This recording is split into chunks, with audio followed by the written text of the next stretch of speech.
do here? I think I'll go get my phone so that I can read chat from there.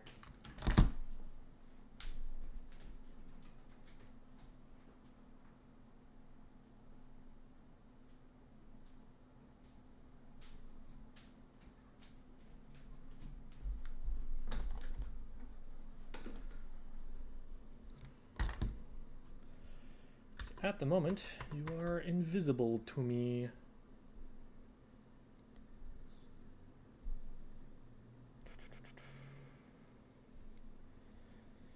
Yes, this would probably be a way to do it.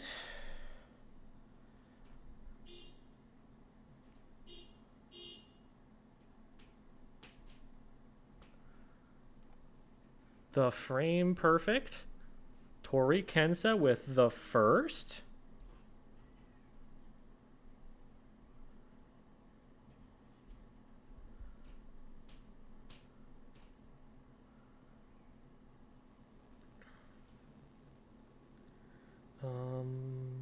Where's my mute button?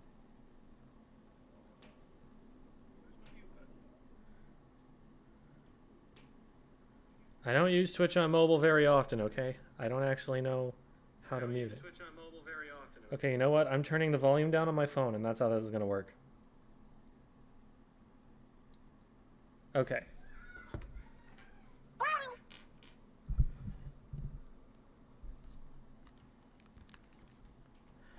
There, that should work out, I think. All I have to do is keep my phone right here, and then I can read the chat. Whoa, who's this guy? Hi, Bab. And hello, Epic Spy and Bubblehead. Forgot to follow last time, apparently. Well, thank you for the follow. I think I missed it, because I was looking at my phone and messing with that. Okay.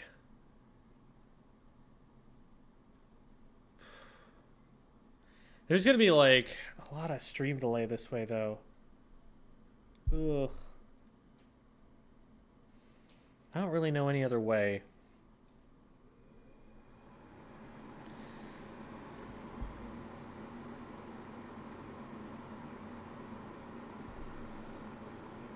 Hi Tao. Hi Oreo Queen. You brought Oreos. Wonderful, wonderful. Exactly as expected. Okay, I need to turn off the AC unit so that it is not making noise. I must suffer for my content. It is the only way.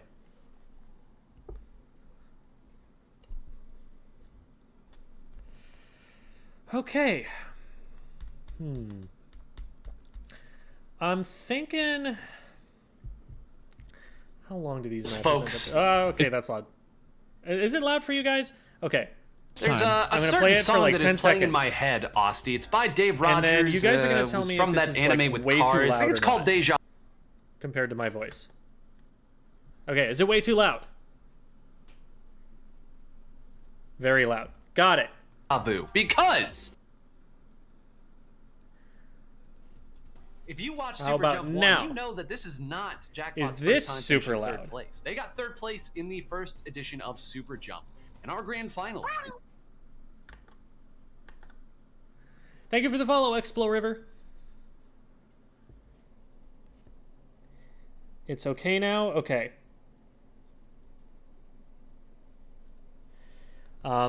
Is there anything that could make it better? Oh, shoot. I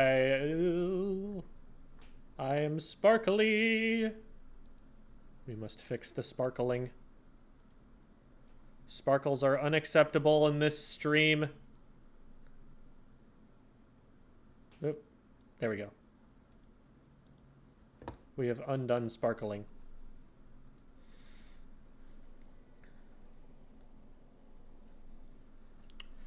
Okay.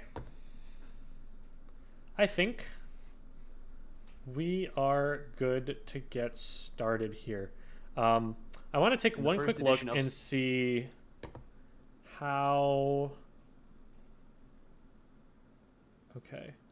So it ends at 5:28-ish. So that's a half-hour set. I kind of want to go back and watch the semis. watch top 4. Just through loser's side. Well, I think what we'll do is we'll kind of breeze through the first couple, and we'll do that while we're waiting for people to show up, but then we really dig into the finals in particular. The finals are of a special interest because Kings is a Japanese team. So we're seeing the best of NA versus... I don't know if the Kings are the best of Japan, but they're definitely one of the stronger teams. So that's the one that I really want to analyze the most, but yeah, I think I've talked myself into it. If this ends up being a really long stream, it's all my fault, and I accept this responsibility. Okay, so this is... I need to open up the bracket. No, I don't. I just need to drop back. One more game. I think this... FT Win got 5th, I believe. So this is actually losers quarters. We're looking for semis here.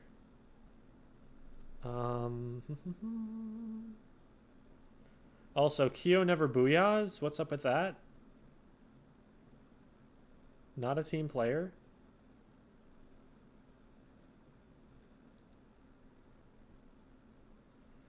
Okay. Jackpot versus Ice Cube. And then... Okay, I think this is the correct one to start with. Okay. So, yeah, the loser semis. Perfect. I am correct. So the way that it works in a double elimination tournament, for those of you who are unfamiliar with tournament formats, is that in this bracket, it's kind of like, you know, the Final Four tournament bracket that you'd see in the NCAA Men's Basketball Championship. You know, that's, I think, everyone's idea of what a tournament bracket looks like. It's like that, except it's instead of losing once and going home immediately, you have to lose twice. The way they do that is they actually have 2 different brackets running at the same time, the winner's bracket and the loser's bracket. And when you lose once, you drop into the loser's bracket. So at the end, there's going to be one team that's undefeated in the winner's bracket and one team that's undefeated in the loser's bracket. And those 2 play each other at the very end. The team with the winner's bracket side has an advantage because they were the ones who were undefeated. So anyway, this is all on loser's bracket side, but that's because there's, at this point in the tournament, only one team remaining on winner's bracket side, and they're just figuring out who plays them at the end of it.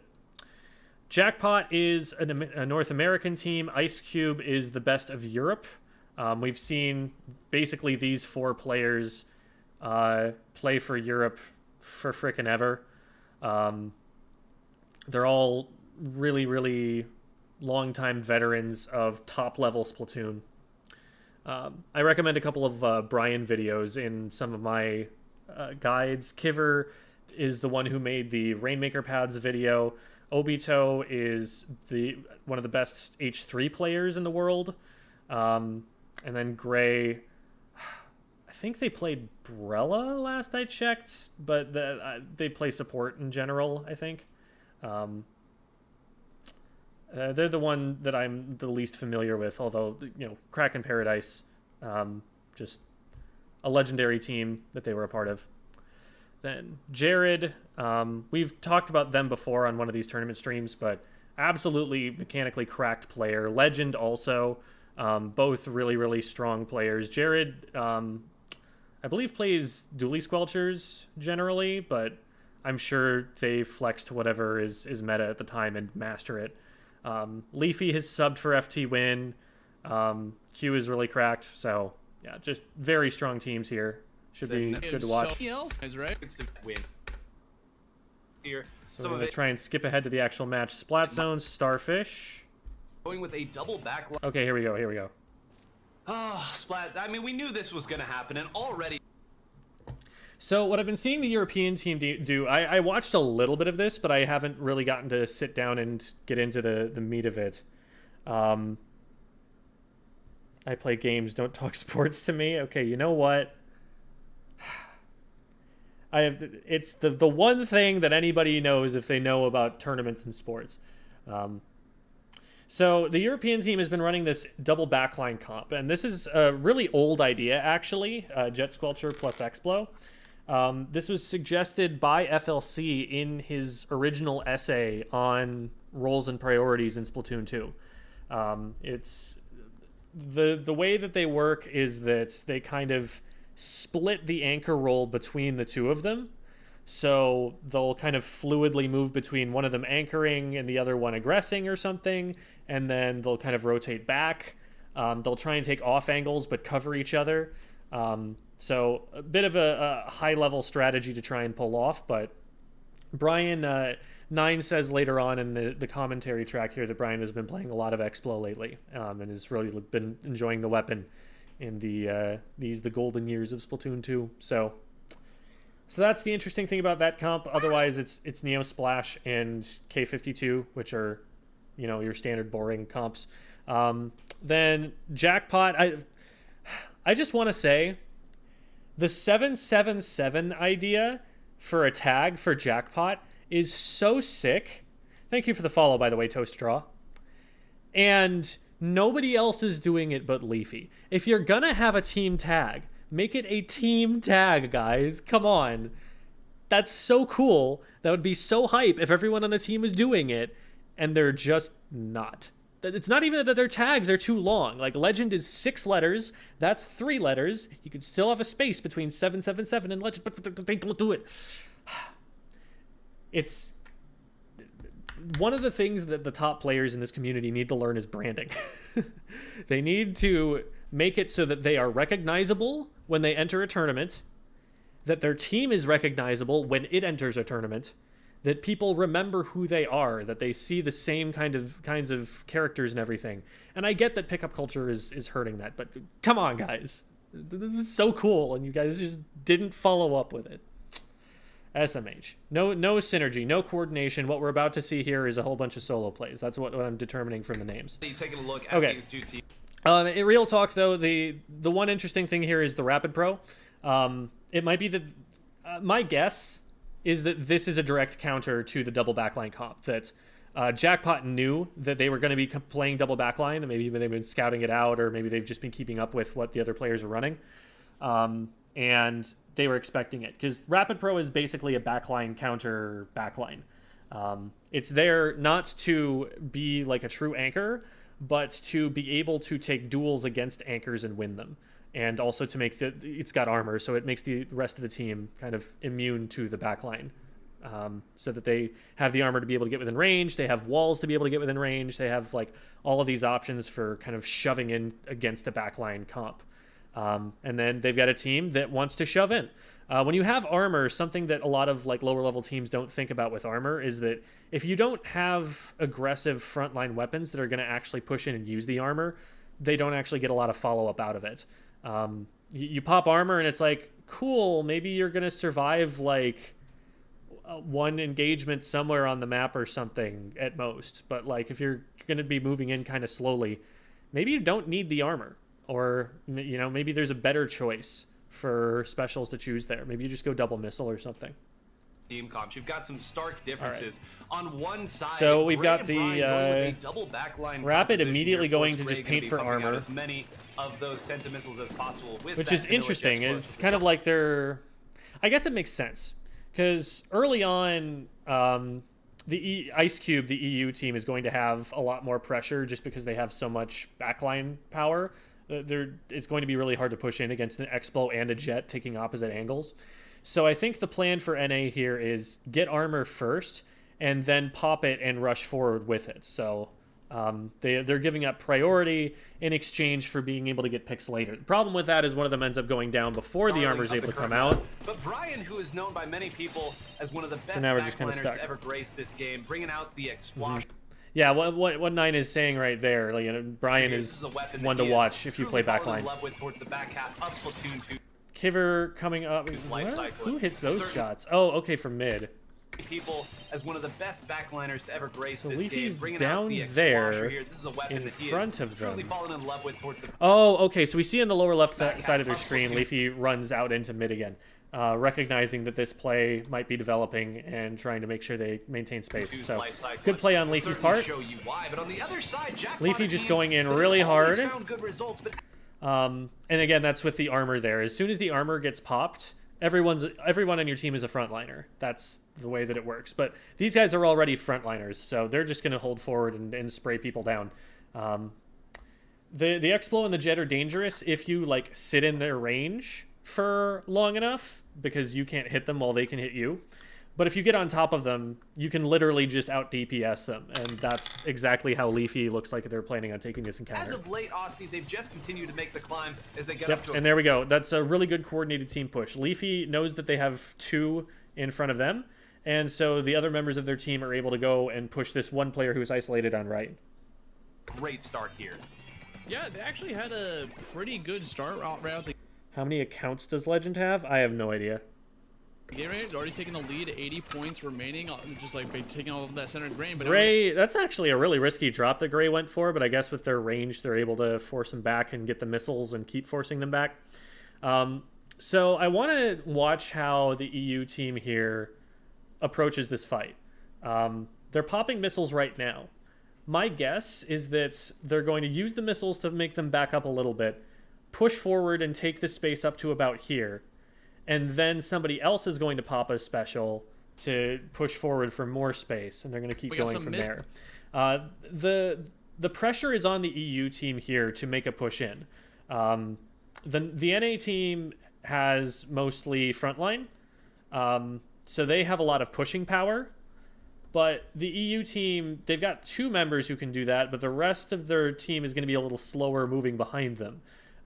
So I'm curious to see how they pace this out. Coming in from grid and just try to like help them with their push. You're gonna see Starburst start. So the missiles, it looks like, was more of a play for the sake of information, which is valuable.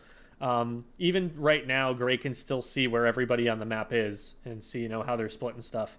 And they're probably calling out where it is that they want to push first. Make their, not Starburst, Ice Cube. So the missiles come out from Leafy here to disrupt the push, because they're like, okay, we got missiled. They're not on zone yet. Let's make it so that it's harder for them to push in to get all the way to the zone. Center screen, trying to take that control. That's the name of the game. To try to build up those specials. This is so brave. Yeah, that was maybe a little much. They did get one out of it, I guess. Brian's gonna go down in a Splat 3v. That actually works out. I think Leaf, if you're doing that in solo queue without other information, that's a bad play. Ice Cube. But I think knowing that the rest of your team is pushing through mid, you're probably thinking, okay, if I just distract them here long enough, that's going to give my team advantage elsewhere on the map. And they do have support, it looks like maybe from the K52 or something, to get this other pick here. So it's only a 1-for-1, but the positioning is still in their favor, and now EU has blown 2 specials. Look at the special meter right now. They have nothing. They're even numbers, but we're going to get an armor over here before anything else happens on EU's side. So as long as they can just outpaint for a second here and keep the zone, EU doesn't have a good position, and they don't have specials, so NA's in the driver's seat right now. That zone. Yeah, it was a really especially with a bomb rush currently going off in mid. Ooh, that's not a great pick there to give Kiver. They'd probably just cap for that. Yeah. Unfortunate. Well played from Kiver. I'm sure that was just a good sharp. All right, so NA, this is a really good push that's happening right here. I want to point out, Kiver was probably still unseen as he comes up over the side here. I don't think anyone, maybe Legend sees this. Wait, no, Kiver's on the Neo Splash. He throws a burst bomb. Never mind, they know about this. I was going to say, I didn't think that they saw this, and that the Rapid Blaster just fired a shot here for option coverage, but I think they actually just knew. Specials that were had from both sides there that they were really... But this is like a no leaks kind of push. They're pushing in and covering every angle that the other team could use to flank them or get behind them or something like that. Able to kind of mess it up a little bit, and we did see at least a little bit. That's something where I'll wait a second for the notification to come up on the phone so I can see it. But when... Thank you for the follow, Banana Pudding. When a lot of solo teams will push in, they're not looking for what their teammates are covering. So a lot of the time you let something through. I was talking about that a lot in solo queue. Both the very last stream that I did and in, I think, the Range Blaster one. What top players will just very instinctively do without even having to say anything about it is they'll cover the space on the map that their teammates aren't covering, so that they're moving forward as like a solid wall instead of as a fence that you could maybe slip through and do something with. Penalty applied, and again, still kind of a scramble situation. There hasn't been solid footing found here from Ice Cube, although as I say that now, they finally they get the cap on the zone here, and they don't have a very big penalty. This is a big flank from Obito. Oh, great job threading the needle there with the rapid blaster shot to get it around the wall. Obito, that was a really risky flank. They end up getting one, mostly because their weapon is better. Because, like, they've got range and a very fast kill time on Legend. Legend just has no chance there. But the thing is, sometimes with a flank like this, if there's not pressure coming in from elsewhere on the map, you just get traded back immediately. And that's kind of what happens to them. They almost get away with it, but the... Rapid Blaster is able to do AoE damage around the wall. So just kind of unlucky that that was the one player who happened to be looking at the time. Situation again. Q looking for some answers here. Unlucky, but also, I mean, I don't know. The engagement was probably called out very quickly, and Q probably responded very quickly to it. So at top level, I wouldn't even know that I would count on that being safe. Force him to get back, but has the armor ready to go and try to help them with the push of their own, taking over that zone. They've taken the control away, and now they are back in control here. Jackpot putting up quite a great fight here against Ice Cube. I'm so scared for Leafy. They're just squid bagging it. So part of that is actually like movement tech. I don't know if it makes you move through it faster, but it definitely decreases the size of your hitbox as you're moving through, to try and make you more difficult to hit a smaller target. Yeah, and one of the, I think, frustrating things about this type of comp here, if you are Ice Cube, that they're running here is there's not a lot of direct oomph for their punch, of course. So we can see, like, the frontliners are like trying to scoot forward just to the very edge of their range and then back up when they get threatened if they don't find anything. That seems to be how both Jared and Obito are playing their K-52s here. And as you can see, you know, the wall goes out and they back up, and now there's really no counterplay to it. There just could be a 52 anywhere. Can do a pretty significant amount of damage. Kiver sharking around the left side here with the Booyah on the right. Makes me think that Kiver is looking for some kind of pick on Legend, maybe? It's not quite the same as what an indirect for the blast. The help wasn't able to come in from Brian in time. Brian was a little bit too far back, and now they're getting flanked, so now they're out of that play. So the fact that great flank from Jared, and Leafy should be able to trade that back. They have initiative. So trades back and forth. EU ends up on top. Everyone knows that the Explosion, if it is able to get accurate. So the fact that Q and Brian have gone with such different approaches here, I think, is kind of. So actually, that ends up being an uneven trade in Europe's favor. Lending itself. But that right there is how a lot of fights go at top level. Like, they're close enough to each other that one player goes down, but then there's somebody nearby to trade back. But then there's someone from the other team to trade back for that, and you just kind of go back and forth until you run out of players that are nearby. With such different approaches here, I think, is kind of lending itself. It does seem like when Jack. But Kiver got it clean, and so now it's a 2v1, and they have earned themselves zone. Thing is, they have not been able to hold the zone very well. You'd think, I guess it's just that Europe isn't pushing up fast enough to be able to get their backlines installed. So you can see that the backliners don't have a lot of picks here. They're not moving far up enough that the backliners are actually safe to push up and create a lockout situation. They're just kind of getting pushed on too quickly. And They're losing zone. Because the cap has gone back and forth quite a few times, but there hasn't really been much of a hold for Europe. Hitting the map here against each other, trying to duck and dodge with the same weapon. I'm not a huge fan of that play from Legend. I guess they got out. Maybe they know better than me. It seems they are in a position that they should be caught out in, but maybe it's the fact that there's a double backline, and so they're just disrespecting the lack of movement options. Appears to be not the case. Dude, it was definitely looking like a 1v1 there for a second, which is crazy because you saw a lot of Jackpot's members being down on the ground with the Splat, so it's just kind of weird they actually... Obito has... Oh my god. I was going to say, Obito has the advantage here. They've got an easier angle because they can right peek around the ledge here. But Leafy just puts a bomb on the wall and it hits up through the grates when Obito happens to be peeking. Like, that's something that they had information about. They might even have just seen it there and thought that they were far enough over the ledge to not die. Spot have another tray open, just trying to go for that flank yet again. So that's 2 down on Europe, and NA is again be back in the lead here, taking in the driver's seat. Leafy's going to be pushing forward, trying to keep them back. Gets a Splat on Brian. Beautiful. Yeah, this is really, really hard for Europe to push out of now. They need to use specials just to get them out of their own pit. Specials coming out from Ice Cube's going to have to force Jackpot to just back up. Like, NA... Because they've painted so far forward into Street, even though Europe has to paint through Street is this area right here. Europe has to paint through it to make sure it's safe, but NA doesn't actually have to be there. They can just play it super safe and back up and let the paint buffer in between them and the enemy team kind of deter Europe from trying to push in as quickly.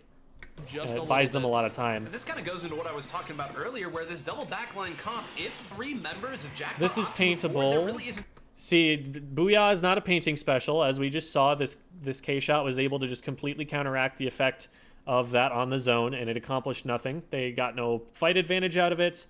They didn't even neutralize the objective. It would have been better used fighting, honestly. At this point, this should be Jackpot's game unless they choke it and let it cap, and they didn't. So that was such a big moment. You saw the double nation here. Counter pit. Not planting that mode. Oh, you don't know. Yeah, their push into the enemy pit. Their aggressive push in there was perfect. Like, you're the more aggressive comp. You have an advantage in that situation. You have players who can be up there with you. And that's what helps you create the lockout situation that won them the game. Okay, really important. How many booyahs we got? Kiver, come on, buddy. You've got a K-52 on your team, too. Like, you got... No. Well, what Kiver is doing there, the reason they're not booyahing is because they're sharking a lot. And when you booyah, it shows a little line of, like, energy going from you to the booyah. So... Kiver doesn't want to give himself away on the Sharks, and so that's probably why he's not doing it. Also, opportunity. Oh, do opt to do that. Maybe they'll run a double that's surprising other and Cuba.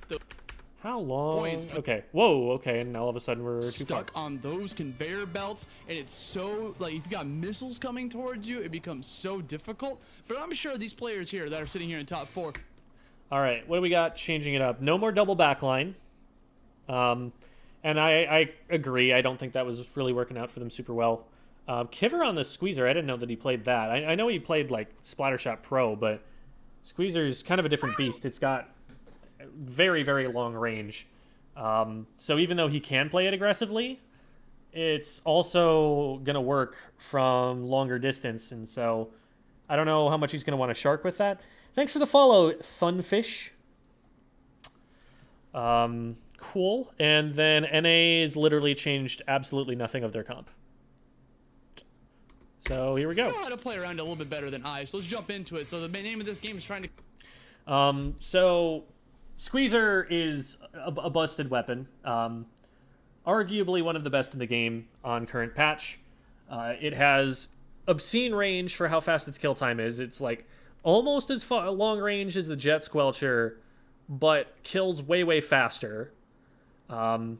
It paints pretty darn well, and then it also has bubbles, which it can combo with its splat bombs. So even if you get up close to it with like a short-ranged weapon, as long as it has the tiniest bit of warning, it still just deletes you from the map. So it's like just disproportionately strong in way too many different situations. and it's also usable in a lot of different ways. It can kind of, I wouldn't exactly call it a frontline weapon, but it can definitely get a little bit scrappy if it needs to. But it can also just like play the zoning game from really far away. So like it's not surprising to me that there's a foil squeezer on the team here, just that Kiver's the one playing it.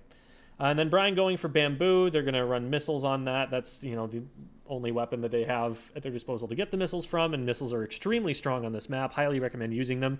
It's just such a straight line that if you use missiles from like anywhere in one of the basket areas, you're going to see everyone on the enemy team with those missiles. So it can be really powerful for pushing in with. It's really common for Charger players to switch on to Bamboo for Clam Blitz so that you have the faster fire rate, and if you need to make a clutch shot, you maybe get a second chance. To collect as many clams as you can, so you can turn it into the power clams after so, 10. Throw it into the NA goes in on the right with 2, and this is not looking good for either of them. Yeah, and the reason that they would pick this and why they chose great this as fight from Europe. FT win in that last great set that we saw. That's 3 down, 1 jumping out. This is a huge push that they're going to be able to get off this already. Easy to do, and typically if you're ooh, but they're 2 down already. So the way that, like, I've done a map mode guide on this map, but what you're looking for NA to do in this situation is put somebody out on the far left and actually come in from like behind the push and quarantine it. Basically, you kind of got to assume that when they get behind this piece of cover safely, they're going to be able to throw in all the clams they came to the basket with, but you can stop them from going back and getting any more, and that's how you stop the push and you choke it out. Team that's able to do this, it's because you are... So it looks like Leafy went for that play already and got stopped by Kiver. It's probably a 1-for-1 trade that they got from what I saw there. Identifying exactly when you need to move forward, when you need to push in, and where you can take. Kiver gets isolated there. Yeah, that's not a moment. For how many players they had down, Europe has to be disappointed with that push. That got shut down way too quickly for how many players they had forward, how much control they had, how many clams they had. That's that awareness that we talk so much about, and you know, a solid opening score here. This isn't maybe as big as they had hoped, but you know, a lot of people will compare this to Turf War in the sense that you do have to find ways to have presence all over the map at all times. All right, so they've got 3 specials ready, so they're going to pop 2 of them immediately, and they're going to use the 3rd to try and keep the push going after those 2 are popped. So easy as it turns out. Yeah, compared to the likes of like Splat Zone or Tower Control, where it's like you pretty much just want to go to that one. Nice, they get area. 1 down like, with it. Like you said, you want to be all. And now, over as like we said, the bomb rush is already falling. Map, but it's all about kind of coordinating with that gets team, the second like, one. 3rd one is put out of position and has to jump. We're at the basket, and look at how many clams they've already got in the basket. That was 77. So that was just a textbook, well-played push. Pop 2 specials to put your opponents off guard, off balance, get a pick or 2, continue by staggering another special in, and they just... I don't think they actually have the staying power at the basket right now, and maybe they don't, you know... Maybe they're not expecting they're going to be able to hold a full lockout here. Because they've thrown in all of their clams, and they haven't gone back to get any more since. And now they're just going to get collapsed on by Europe, so... They were in sync right there, 9. They got everything on board, and that is one hefty lead. They didn't really go for the 0 to knockout kind of push, but that's still a very significant lead. It's going to take a lot for Europe to push that back. That said, Europe does have plenty of time. It's 3.5 minutes left still.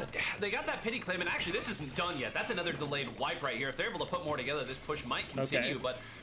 Yeah, it's like, if they're able to hold map control like they just did, you'd think, like, what would happen if they had tried to just keep the basket open instead of scoring everything at once? There was a lot of effort that was put in by Ice Cube just to try to get in. As Leafy gets an incredible... I'd be curious to hear what their thought process was with it. And the threat is still not done. You can see off in the corner, someone is finally able to build it. They still have not figured out where Leafy is. Jared throwing another That's really dangerous. To almost end this game. .Q gonna toss him in. How's about another here? I don't think they're gonna be able to retreat back. They would need 4 more clams, which seems really unlikely given the situation, but they're still winning fights. Holy crap, they still have them bottled up. 4 more clams to be able to finish this. Throw one more, throw one more. Oh, that's literally 1 clam. There's no way they don't have 1 clam. There it is. They get it in. Oh my god, jackpot just... Yep. So I think that does it. Because it looked like that was just a best of 3. Yeah, now it's Starburst jackpot. All right. So Europe is out of the tournament at this point. Sorry, European fans. And this is such a... So Starburst is #1 NA and has been for some time now. Ever since FT Win Mini disbanded, their reign of terror has kind of come to an end, and Starburst has really been having their number here and there when they have fought. I think FT Win was out of this tournament in 5th. They lost a round to Kings, I think. And then I think it was Ice Cube that beat them to get into losers semis. So, what's up, Jem? How many missiles have they set off so far?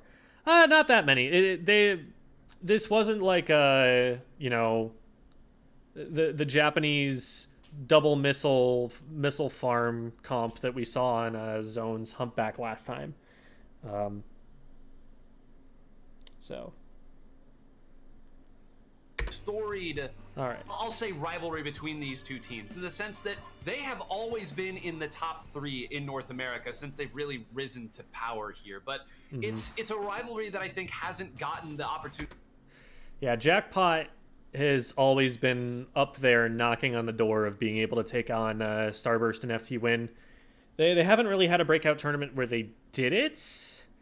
There was like one where they beat like not FT Win. Which is FT Win with like 1 sub, but okay. So Zones Manta. We've got double missile coming out of Jackpot, double missile, bomb rush, and armor. That looks really annoying and obnoxious, and if we're going to see missile spam, it's going to come from that. And then on the other side, we've got single missile. We still have the same Neo Splash and Zap pairing, but now we've got a Ray Jet.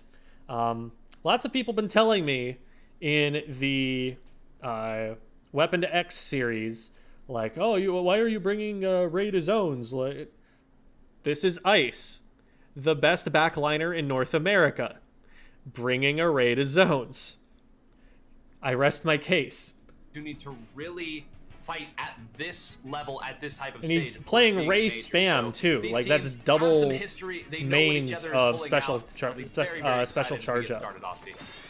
Yeah, so, we got the... So the missiles come out immediately to try and counter the Ray. Splat zones, get 2 of those zones as well on top. And also just because they've got them, so they might as well use them. But right out the gate, everyone's pushing forward as fast as possible. Solid push here from Jackpot so far. They just caught the Neo Splash going a little too aggro. Leafy is going to be able to collapse on this player. Oh, that was really good movement from them, and that might set up their teammate to trade. Oh, beautiful, beautiful. Okay, let's break that down, because... that was a really cool fight. So the play here that's being called is Jackpot's yelling, push left plat, left plat, left plat, left plat, bleh! They're, go, hit him, kill him, rah, murder. So they're going to have one player coming in from this side and Leafy coming in flanking them. So this player's in a lot of trouble right here. What they do is they turn this 2v1 into a 1v1. They cut Leafy's sightline so that Leafy cannot be a part of this fight and take the fight against Legend on their own here. And while they don't trade, the way that Leafy is forced to move puts them right next to Legend. So these two are not, like, following... or they're not giving each other, like, off angles anymore against the player who is coming in to try and help trade back. Couple more points. And so now, since they're right on top of each other, this player is kind of doing double duty, shooting at both of them. And in the meantime, since Jared went down on, which we didn't see super well on Jackpot's side, the player who took Jared out is now rotating to help with this fight that they know is already going on. And so they're actually able to win it, even though it started off being in Jackpot's advantage. And all of a sudden, all of Jackpot's just, like, falling apart. Yeah, it's amazing how you go forward into what you think is a 1v2 there. The fight takes just a little bit longer than you think, and that gives the other members enough time to rotate back over. Exactly what Nine was saying. And back while they try to take over different zones. Right really here, on the spectator cam, we do see right there Jared goes down. And it had to have been this player who's rotating into this fight to help against Leafy and Legend. Take that lead, yeah, because we see the shots coming in from right. Happening here, and all of a sudden, all of Jackpot's just, like, falling apart. Yeah, it's amazing how you go forward into what you think is a 1v2 there. The fight takes just a little bit longer than you think, and that gives the other members enough time to rotate back over. They did have solid control of the flow of the game for a little bit. That movement right there is really nice.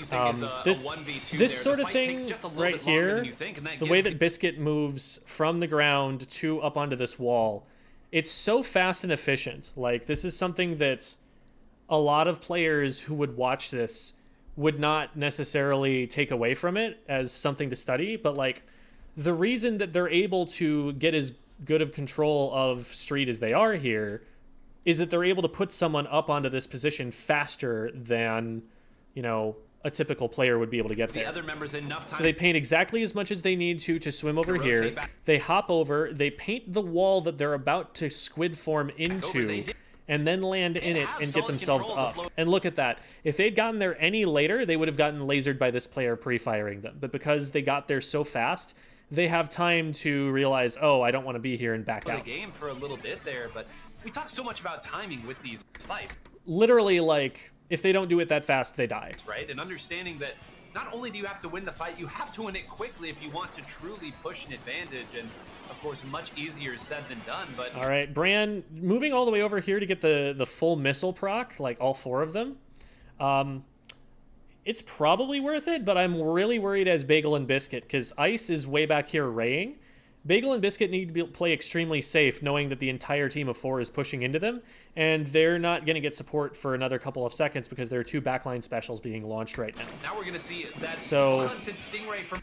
Okay, so the reason they're okay with this is that Biscuit is bomb rushing, and that keeps them safe long enough for those other specials to come in, and it ends up just being a 3v2. They weren't able to get a full cap there. These missiles are really annoying, though. Starburst wanted to be able to like push in and get more for that, but the missiles held them back, so I think that's a smart use of them. Of Jackpot for being disciplined here and at least making sure their own zone. Yeah, and they're still not in control, so they're not going to go in like hard push for zone right now. You go into like B rank, players are just going to walk forward and keep painting the zone, even though they see that there are other players around them about to shoot them. You've got to get control of the situation before you try to score. If you try to score now, you give yourself away, you get splatted. Maybe you get like 3 more ticks off the clock. Excuse me. That was a hell of a burp. Maybe you get like 3 more ticks off the clock, but then the enemy team gets through their penalty and then some. So zone was held through that. It is wise of them to like keep them neutralized here, but they're also not going to hard commit to try and get them, and they're willing to give up the zone if they need to. Something that FLC points out in his Splat Zones Fundamentals video is that every mode in Splatoon is basically a high watermark push that wins. It's not that there is a cumulative gain of points over the course of the game. It is most of the time, in the vast majority of cases, thank you for the follow, 7Fox. In the vast majority of cases, the game is decided by who makes the strongest single individual push. And the reason it works that way is the penalty system. So sure, you can look at this and be like, okay, there's only 68 remaining for Starburst, but 89 remaining for Jackpot. That means that Starburst is winning. But what's 68 plus 24? That's 92. What's 89 plus 5? That's 94. That is a pretty insignificant advantage.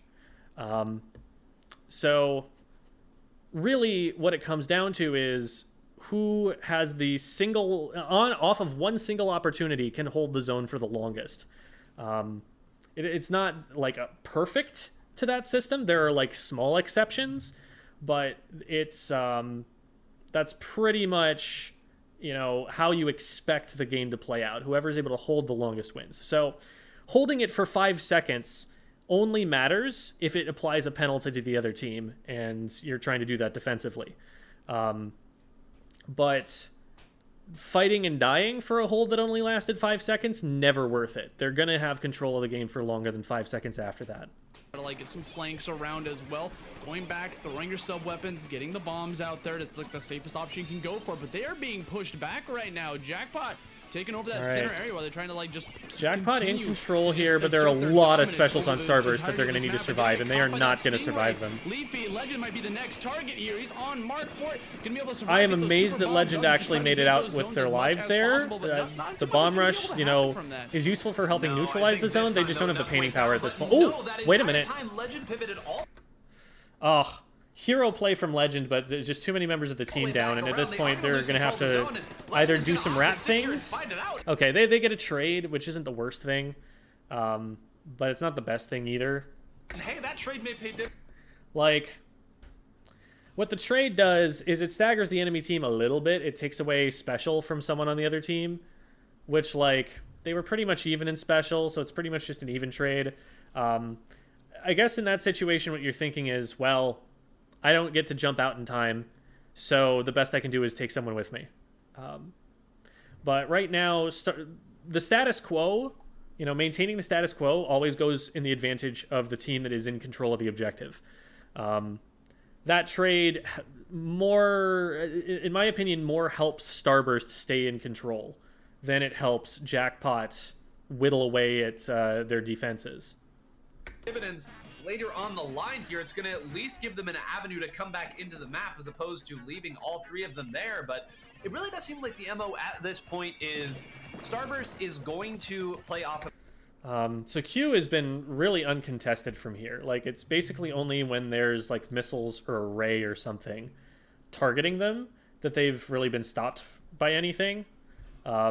The other weapons are just too short range to be able to get in range of a Jet Squelcher. They're just not designed to fight this. And if they're getting so far in control that they're actually able to throw bombs up over the top, then something else has probably gone wrong. So this is really good, really safe play that's just going to get you a lot of missiles and potentially some help in fights. It is started with Ice's Stingray.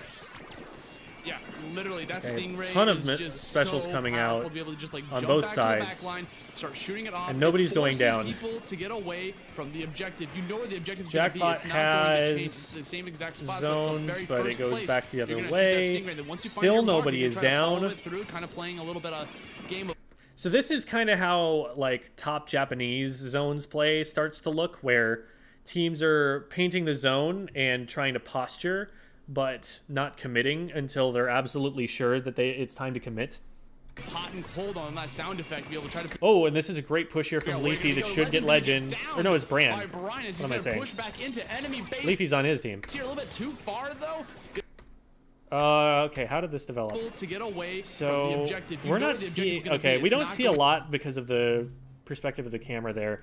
We've got one coming over to change the top if they drop down. Spot, so the very first place you're gonna shoot that Stingray. Then once you find your mark, you're gonna try to follow it through, kind of playing a little bit. Coming through.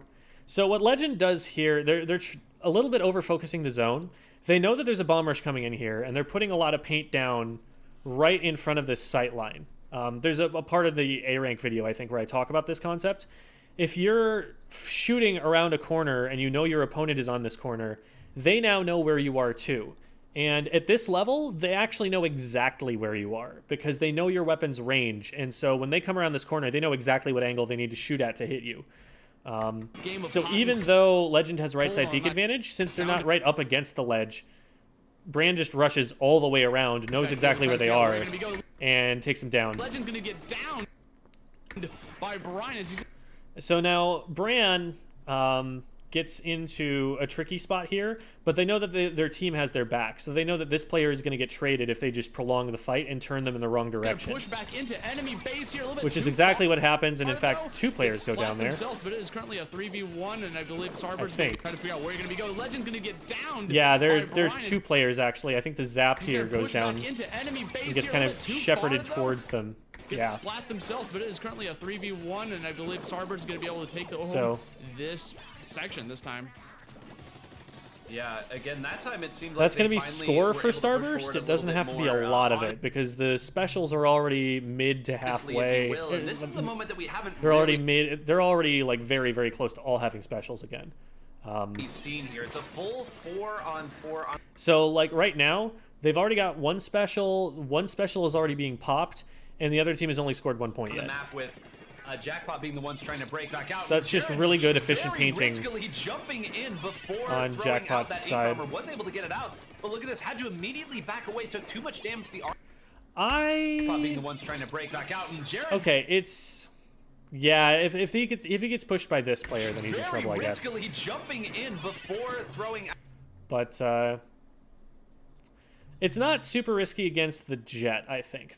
They can get away from the Jet. It's just if this player had happened to go around to the right and get them, that would have been bad. But I think that player ended up bomb rushing. Had to immediately back away, took too much damage. The armor was gone. It does look like the other members of Jackpot were able to push forward at the time. There's that exact push again that we just saw. That, you know, this player is painting the zone, and their location is known to the player who's sharking around here. If he's allowed to just kind of push around the side, he gets picked for free. Jerry gets another one, teammate gets one on the left, that's 3 down. That's 3. Ice's Stingray is there, yes, but you can bet he's not going to fire it right now, as they will go all the way. Yep, 9 is completely right about that.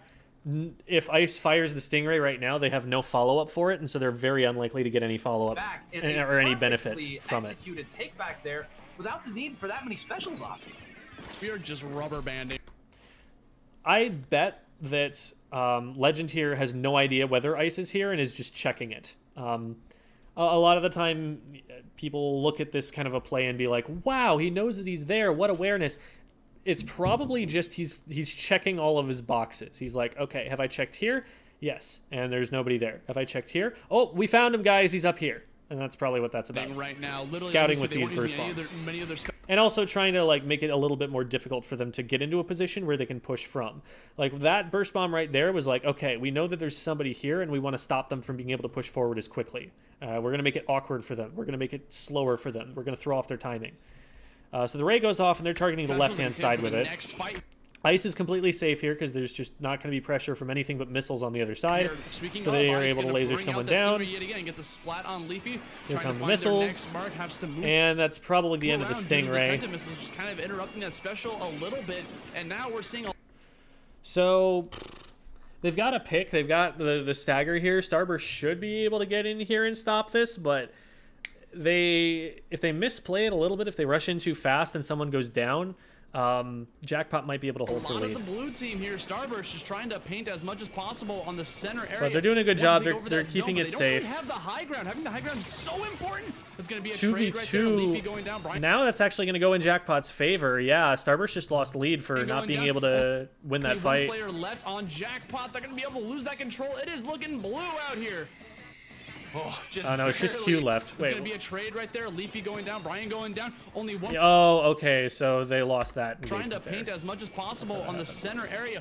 Wants to take over that zone, but they don't really have the high ground. Having the high ground is so important. It's gonna be a. Okay, yeah, right here, Legend goes for this push, and Bagel wins that fight in a 1v1. They have longer range, is one issue there. The Zap, isn't that much longer range, but it is longer range than the Neo Splash, and the Neo Splash is also coming from low ground, so only one player left on the range is probably just making that easy for Bagel. Just barely in time. You can see there they actually haven't applied the penalty yet. They haven't actually capped yet. Oh my gosh, if they let this slip away by not applying the penalty, yeah. they're going to be kicking themselves. Wait, that's such a big problem. Back now, and they might actually be able to paint over this here. This is some oh man, and they have specials now.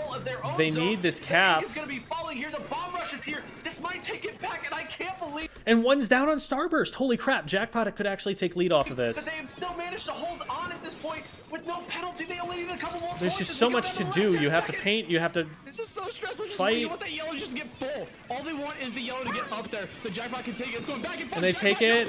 They take it. Oh my god. Could have solved it for them, but unfortunately, it's going to be going into overtime. They're still fighting tooth and nail right here. People jumping in team for that's not going to happen. Oh my god. They solved it for the stress. So look at this. Look at this. It actually ticks down to 35. So Jackpot can take it. It's going back and forth. Jackpot. Right there. But then it gets capped the other way, and it goes back to 36. Solved it for them, but unfortunately, it's going to be going into overtime. They're still fighting tooth and nail right that here. That was just absolute insanity at the end. Holy crap! Missiles coming through. What an ending! Control of their own zone. The ink is going to be falling here. The bomb rush is here. This might take it back, and Great push over the top by Jackpot there.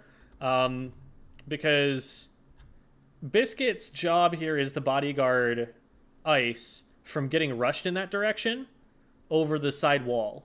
I can't believe like now, that's, and they might actually be able to paint over this here. This is some more missiles. They're like the one person who's in the way of that. The problem is they get forced out of the way, out of that position by the missiles. The ink is going to be falling here. And now this player knows where they are, so they're like, ooh, I don't want to peek this yet. The bomb rush is but here. the player takes the opportunity of them not moving to just go up and take out Ice. And Biscuit realizes, oh crap, oh crap, oh crap, I need to paint this guy's feet or something. Ice isn't able to get it. They're 2 over the top. Biscuit gets there too late. With no penalty, they only need a couple more points. Oh. The missiles come in clutch for Starburst there, winning that fight. Legend just gets a raw pick on Brand there from height advantage. And the bomb rush is coming out too. And they actually get it, but then it gets painted back by what even? It's just so stressful. You want that yellow just Is it Biscuit's bomb rush? It's Biscuit's bomb rush. Biscuit gets bomb rush right at the last second. Legend is trying to push them so that the bomb rush gets off the zone and their teammates can paint it, but then Bagel is painting the other side. Could have solved it for them, but unfortunately it's going to be going into overtime. They're still fighting tooth and nail right here. And they get a pick on the right. We don't really see how, and that's enough. Oh my God. They just need to hold it for one. Wild.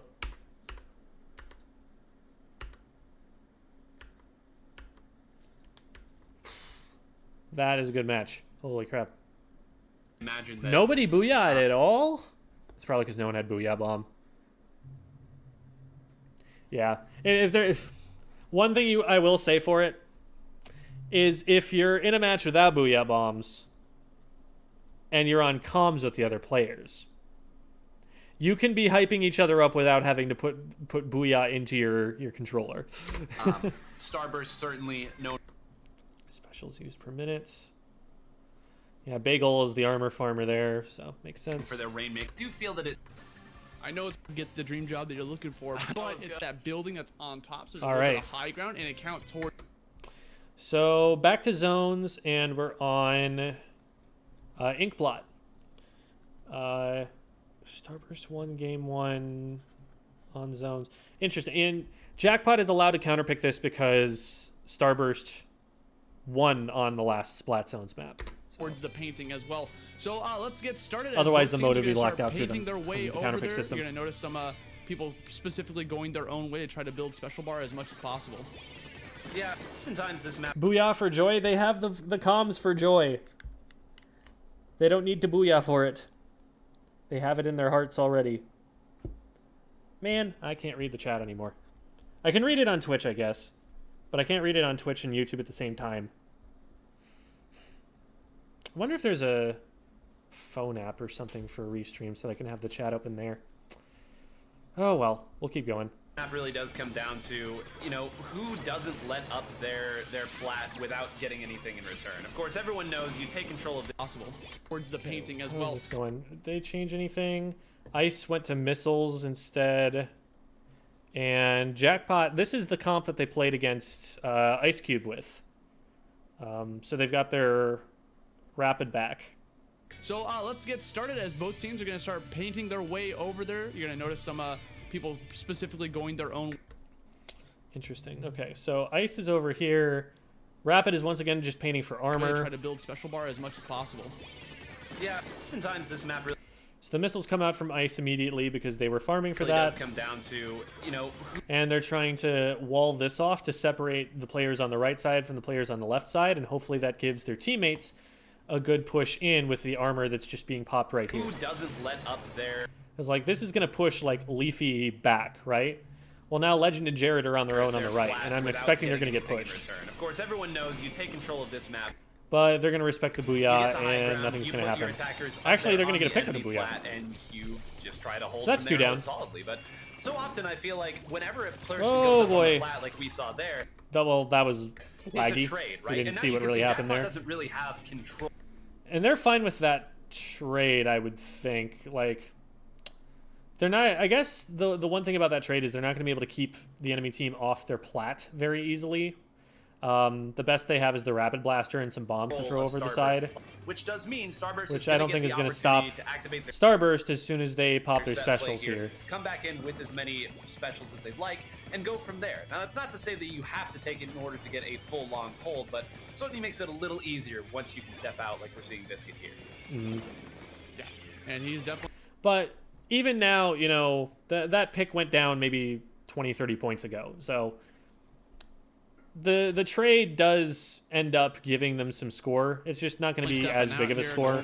They're going to need to fight to get more of it. Bombs on towards center stage, trying to get some coloring for Starburst's ink there. Ooh, great angle from Jared there.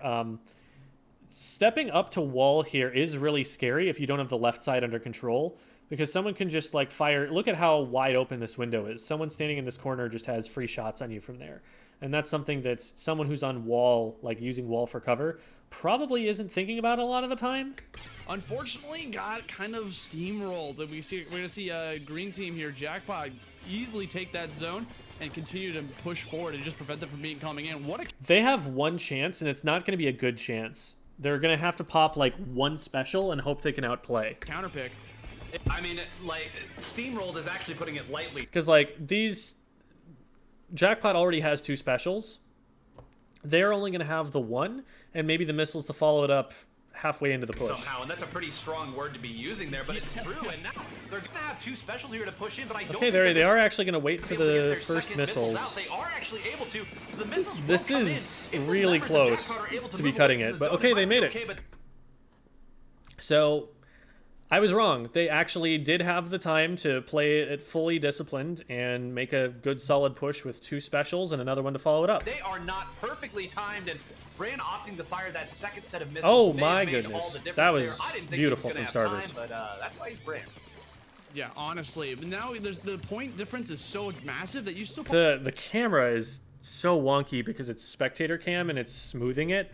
Like, that is not what your camera looks when you're doing what Bran was just doing. Probably have enough time for at least 2 fights before, you know, giving up this victory. The 7-67. However, those penalty points are brutal. That means you just got to hold on to that lead.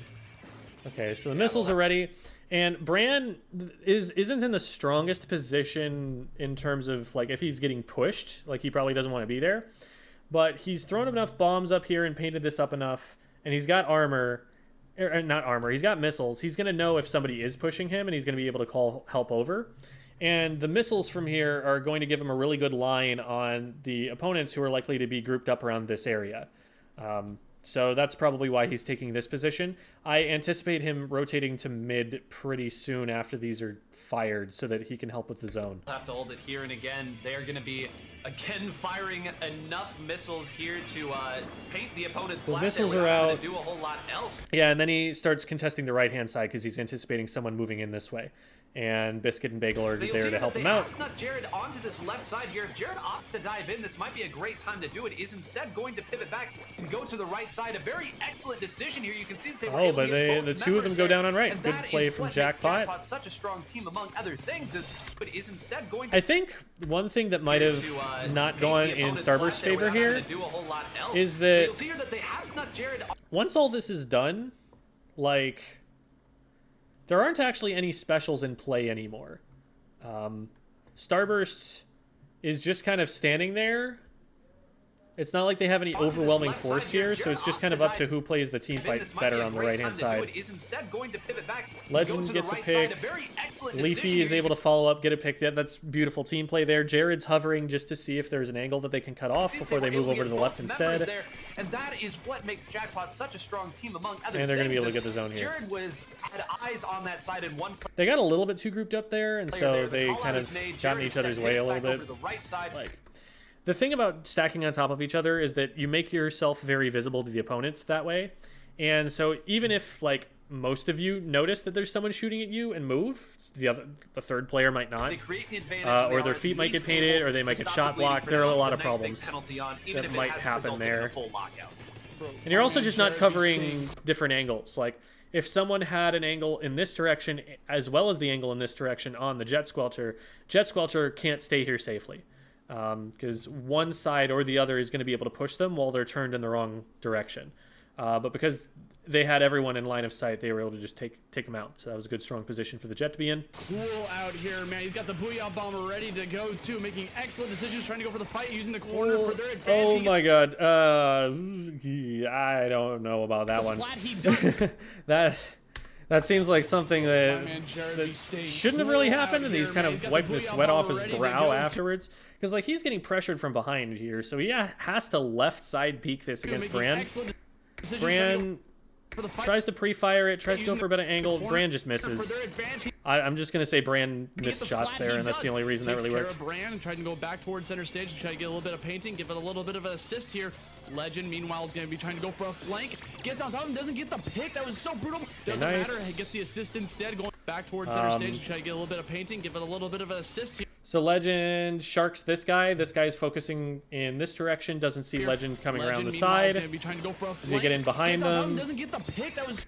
And teammates able to finish it off with an indirect there. So good awareness on the teammates to, you know, draw aggro. But then as soon as this player starts pushing someplace else to finish the fight, gets the assist instead, going back to center. So that's a really good stagger for them, because now the armor is going to be down on the side of Starburst for the next time they push in. They're going to have to wait a good, like, probably 12 seconds at least before, you know. Okay, so let's see how long it actually is. And we see Jackpot so just kind of 210 was when the zap went down more or less. Trying to keep the battles up, playing a little bit patient, build up some ink meter here while all the teams just going to be. So they're back up. They've been up for about 4 seconds, 5 seconds. There's the Booyah Bomb. But yeah, there's just no armor for this push that's happening now. So that's a huge loss for Starburst.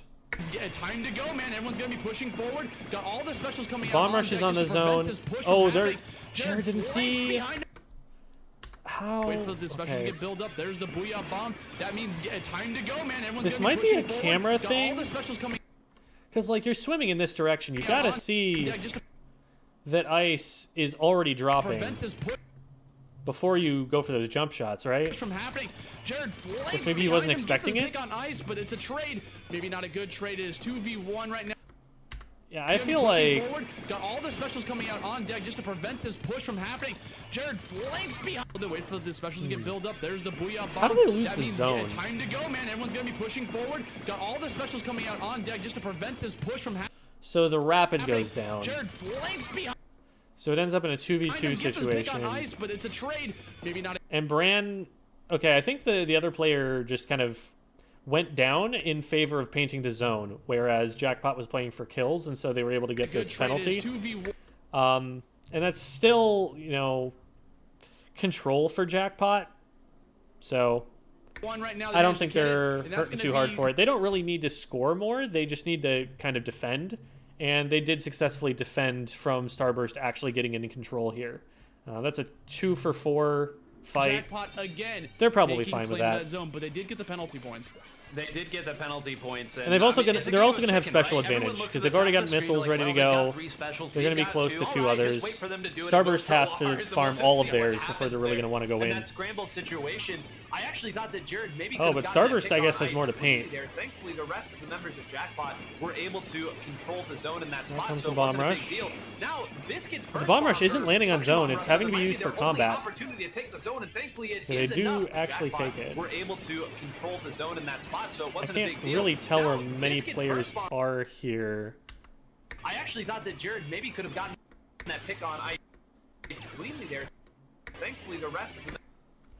So, okay, there's one here, one here, one here, one here. They're spread out. We're able to control the zone in that spot, so it wasn't a big deal. Now, Biscuit's burst bomb or suction bomb. So Bran goes out into mid and is actually behind these players. So Biscuit just needs to distract these for a little bit, and Bran can probably get something going. Good pick on this player by whoever's on the back. Is that Ice? I think that's Ice, yeah. Looks like a trade, but that was important for keeping Biscuit safe, and Biscuit is going to paint really well. That's 3 down here. I think that's with smart. Just over a minute left. This penalty is going to start to go very quickly. It's a delayed wipe. You can this is dangerous for Jackpot. There's going to be at least 1 set of missiles online, and you have to imagine there's going to be another set coming up shortly. Yeah, and that delay wipe is actually insanely important for them, right? Because that's going to make it so I hate these things with a passion. These random polls. Why are these polls here? What does this accomplish for anybody? Why is this the map design?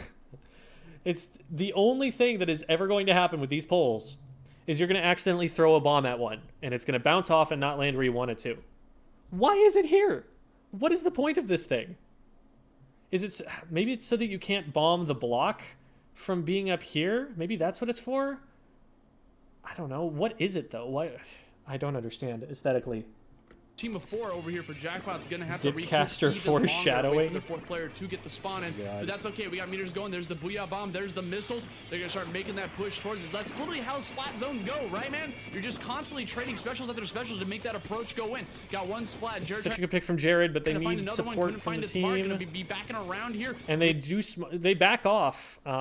And to the team's credit, Starburst does not just turn around and rush at Jared. Find their way, gets a pick on.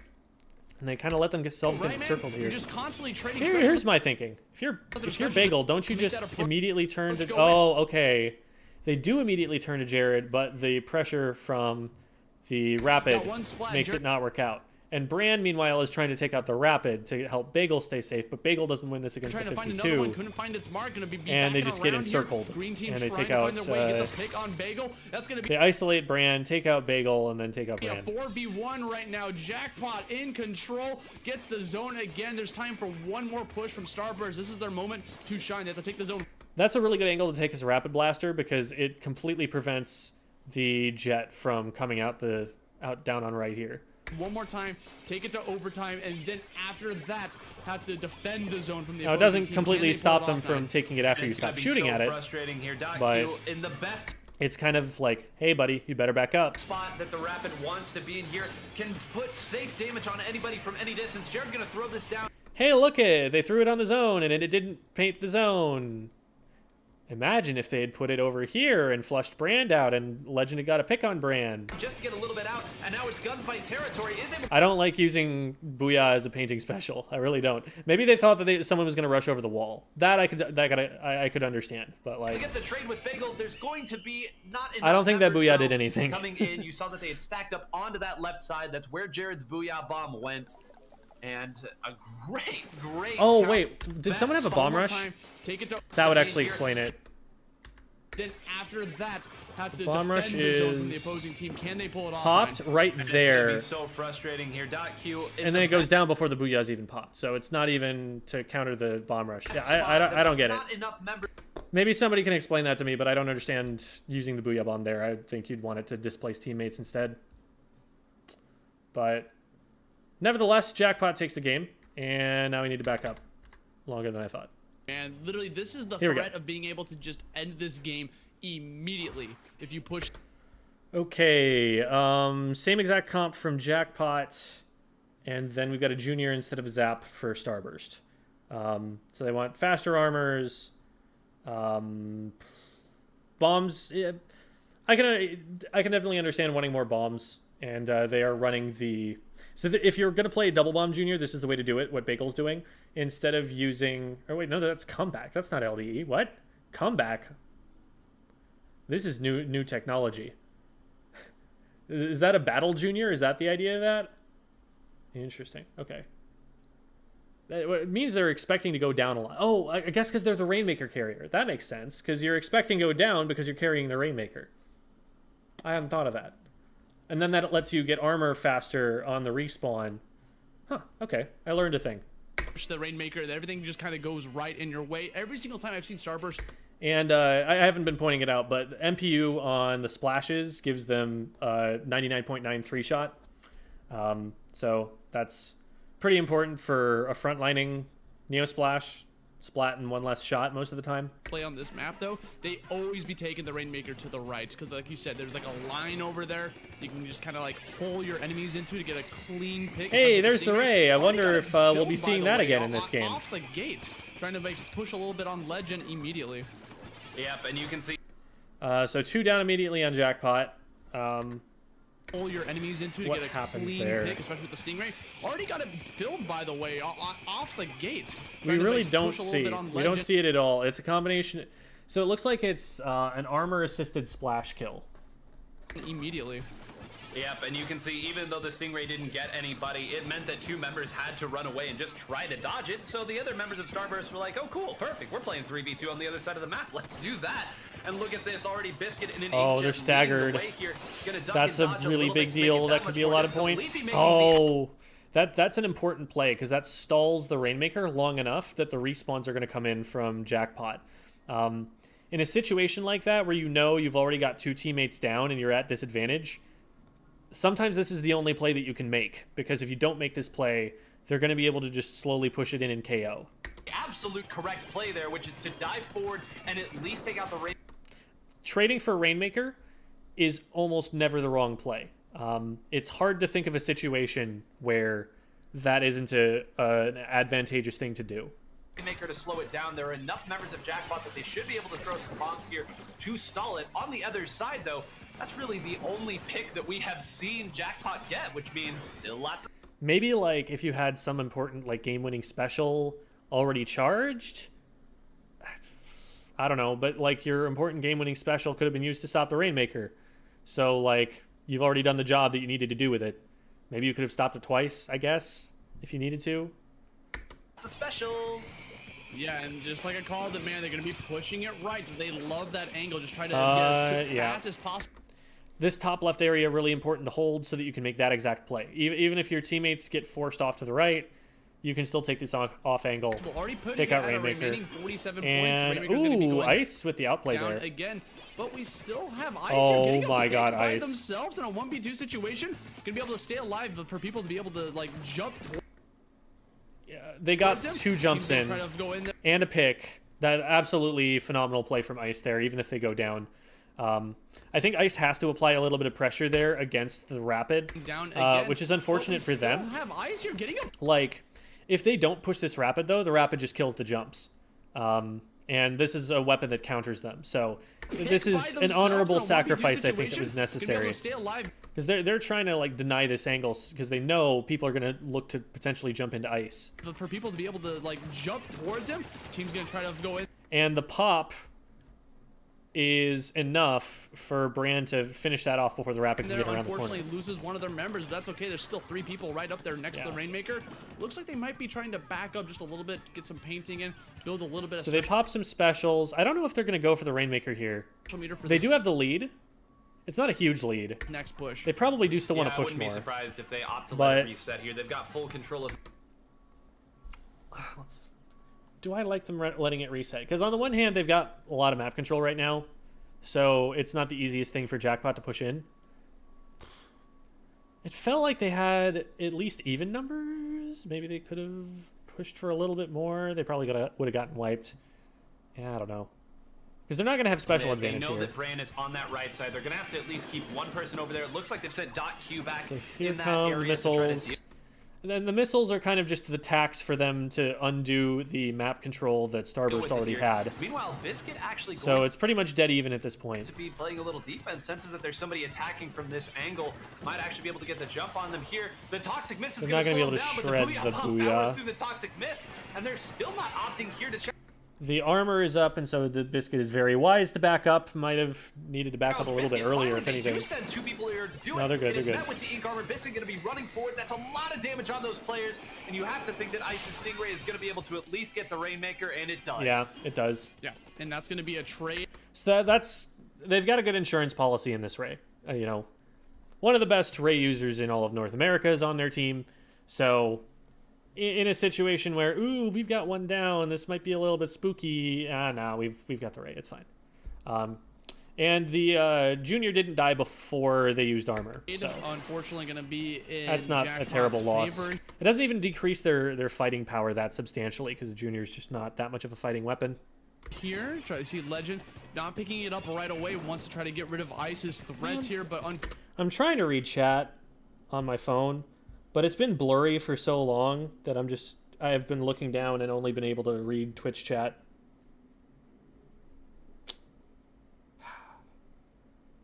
I hope YouTube chat is suffering. Well, they said they hope Twitch chat is suffering. So I see that there's already a war between the two.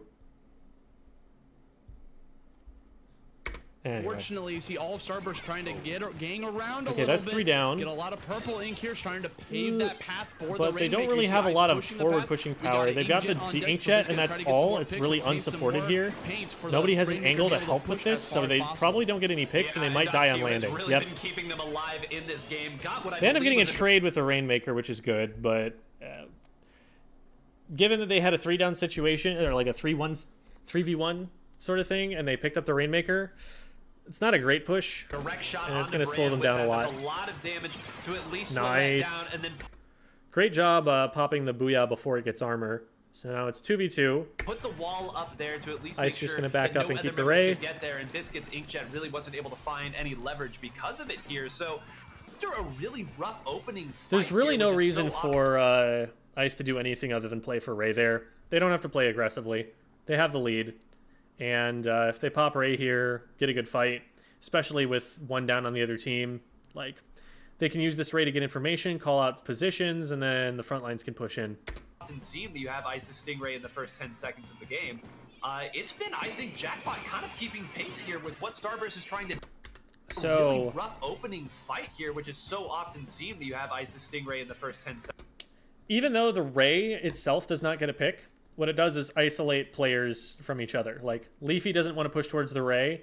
Legend ends up having to kind of push away from the Ray here. They get, like, blocked up in the corner because they have to play to not die to the Ray. So Biscuit and I think Bagel get a 2v1 against Jared. Oh, beautiful, beautiful. I was like, ooh, this looks like they're getting away, but Biscuit knew what direction they wanted to go and got jump shots over the top at it. From Biscuit, that's going to be huge for Starburst. Nice. And like you said, man, Jackpot just can't seem to get. It's going to be really hard to push against the Rapid here. Any push on the thing. They're going to put down a lot of zone control to stop that from moving forward. Like you said, they're keeping pace. They're keeping up with them, trying to every single time. It's like Starburst is playing like super duper safe, and they're just playing for this lead, which scares me a little bit because that's not a huge lead. If something does go wrong, then they lose that in a hurry. Try to go for a push. They managed to stop it immediately, but they have yet to have a push of their own. But we'll see. Yeah, not a lot of grabbing of the Rainmaker here. Ice's Ray comes out immediately one of Ice's Stingrays to try and support the Rainmaker push. Yeah, they don't have anybody in front of them. They don't have anybody like rushing up and pushing these players out. So someone's able to just like run straight up to the Rainmaker and stop it dead for basically no reason. I think part of the reason for that is that we've got a Ray way further behind us, and so it's kind of out of play. Somebody actually gets the Ray. How does that happen? Yeah, not a lot of grabbing of the Rainmaker here. They're, of course, going to start with another one of Ice's Stingrays here. And Bagel kind of off here on his own. It does look like Ice is going to rotate over here and actually... I cannot see what happens to Ice. Good. I was going to say the members of Jackpot need to be careful not to dive too hard. This could be a trap. Instead, the indirect damage done by .Q is going to be enough. They're just running up the left side. They might be able to get lead from that. Maybe not through Toxic Mist and an Inkjet. Mist of all things slowing that down. Biscuit throwing it and then immediately deploying the Inkjet. Oh, let's go. Okay. So, advantage currently for Jackpot minus the Rainmaker going down, I guess. So Rainmaker goes down, it's 3v3. The Inkjet is able to support a pick on Legend, so now Starburst at advantage. And a beautiful direct. You'll love to see it. So now it's literally just Jared here.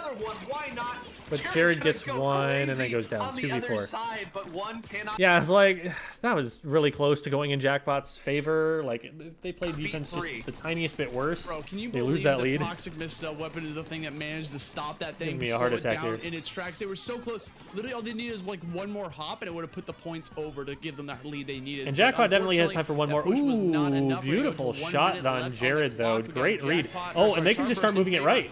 Of holding on to that Rainmaker. Bagel's right is pretty much clear, and they've got people painting for them, and this is going to be more points. This is going to be paving the way. Bagel's trying to make the push, even lowers the score even more, and just that goal post just keeps. Yeah, that is a healthier push for them to have. That one's a little bit harder to challenge. The cake here, as once again, just 30 seconds left, and now all the boxes you have to check to get this to work, right? You know, first and foremost, we got to deal with Ice's Stingray. That can end the game immediately. Here, as once again, so special-wise, Ice is not at Stingray yet. They're going to spend the rest of this time just painting for Stingray in all likelihood. 30 seconds left, and now all the boxes you have to check to get this to work.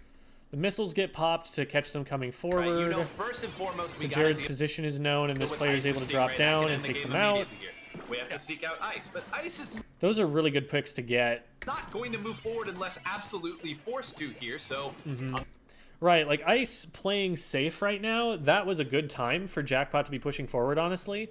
But the missiles gave them the fighting advantage that they needed to counteract the fact that they were kind of in a 3v4. The other end of it here, I guess we're just going to have to take back mid first. It's hard to do that when they have all of mid. So they've done everything right. They have all 4 of their members in a relevant position. All right, so Bran is off on the side, drawing 2 players away. And then it's a 2v2 over here. Pushing forward. Ice Bran wants to not engage. Back. Ice goes down. That's huge. Diving on the Ray in the last seconds like that is basically the only way that you're able to not let the Rainmaker die to the Ray at the end of the game. In theory, you know, the Rainmaker could, if it gets painted its feet, dodge back and forth and make the Ray miss, but with any pressure whatsoever from teammates, which you should have in a coordinated special push, that probably ends the game right away by just taking away their opportunity to get overtime. So this is a big deal for Jackpot. Let's see what they're able to do with it, though, because they do need a really good push here. And the Toxic Mist. This could be huge. They throw it as protection of the Rainmaker. They have Legend pushing forward. Oh my goodness. They're going to opt to pivot back to left. This is a huge gamble here at the end. Yeah, this... Wow. So they pushed it right, got the other team to take up defensive positions on right, and now they're crossing their fingers and hoping that Starburst cannot rotate to the other side before the Rainmaker gets to lead there. They have 1 player ahead of it, but they basically have no other advantages going this way. And the Toxic Mist and the Inkjet.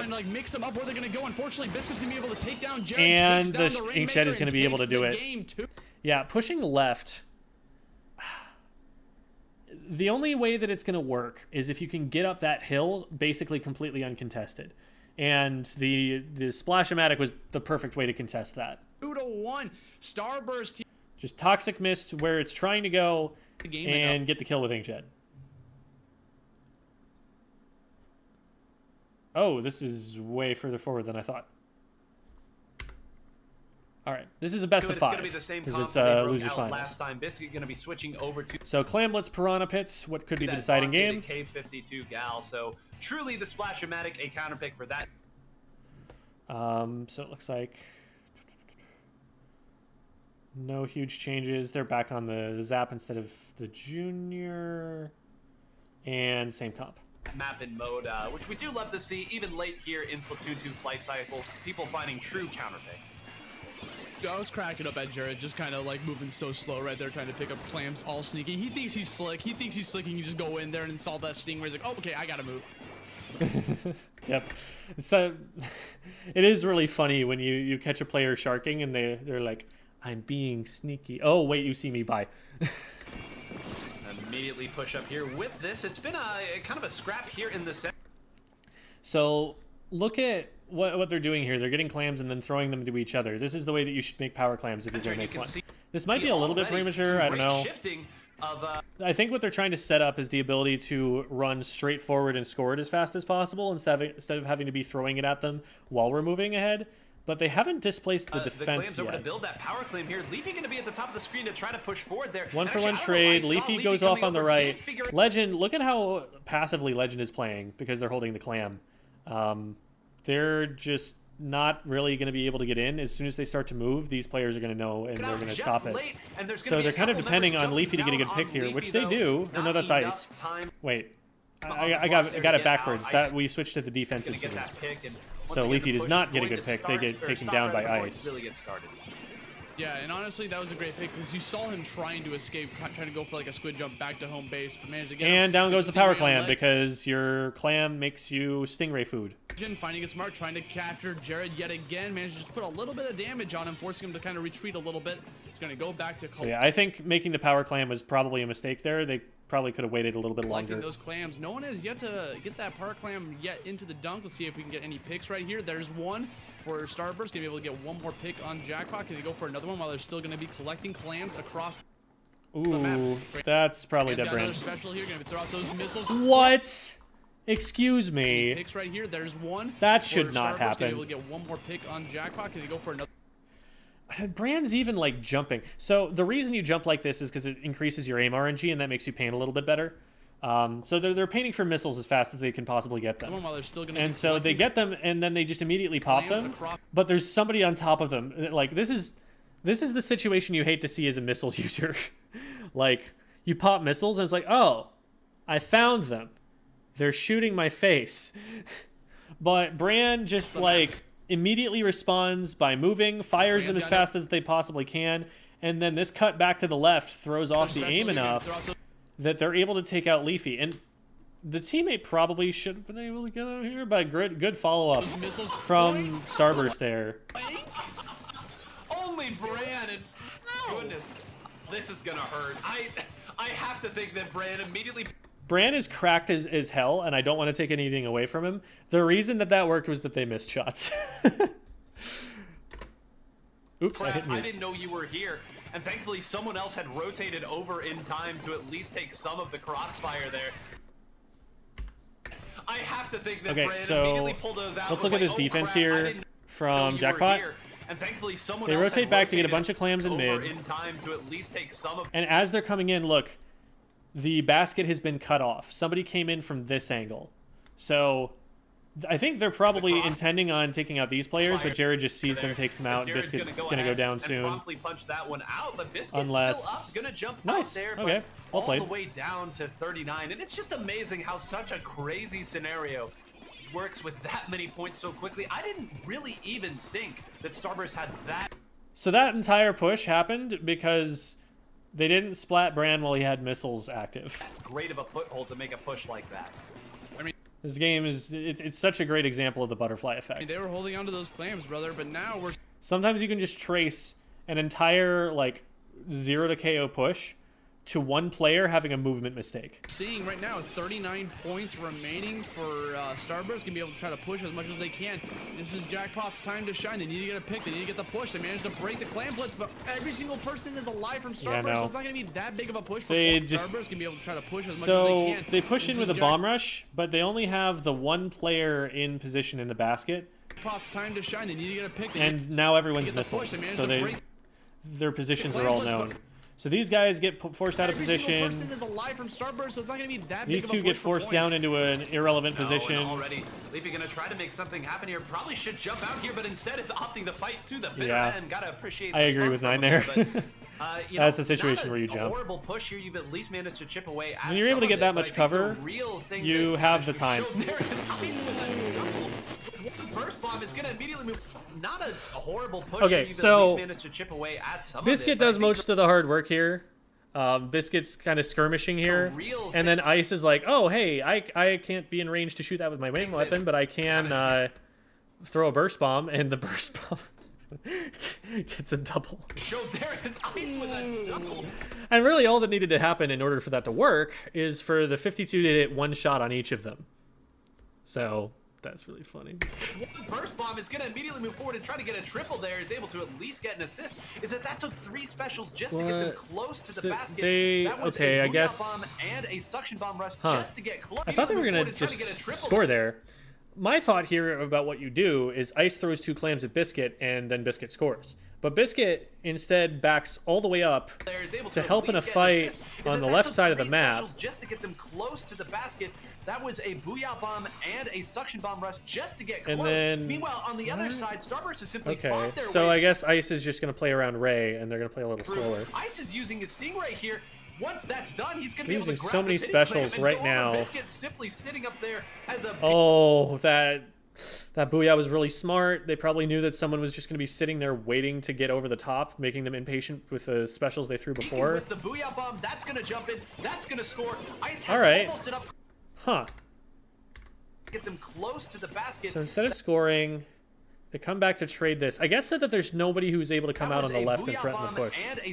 And also, because they're sending Ice back to get the pity clam too. Just to get close. So meanwhile, on the other side, Starburst is that's a really patient play on their part, but it's smart because they end up with so many specials that they catch Jackpot rushing in too fast.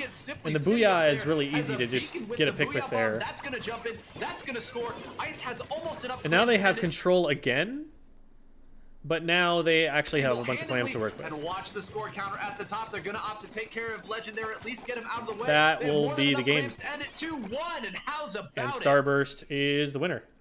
That entire sequence was literally Superjump 1. You know that this is not Jackpot. Okay. So here we go. Finals. I'm gonna check chat really quickly.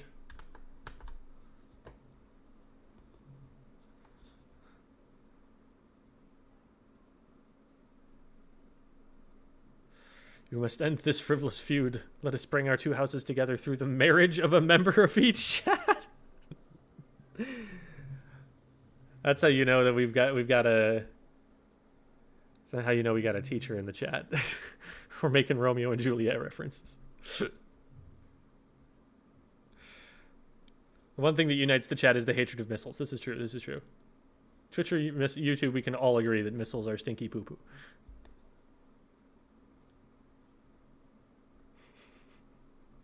So all that has been happening is everybody has been commenting on the YouTube Twitch war. Wow. All the way back for the last 20 minutes, and it's just YouTube and Twitch bickering.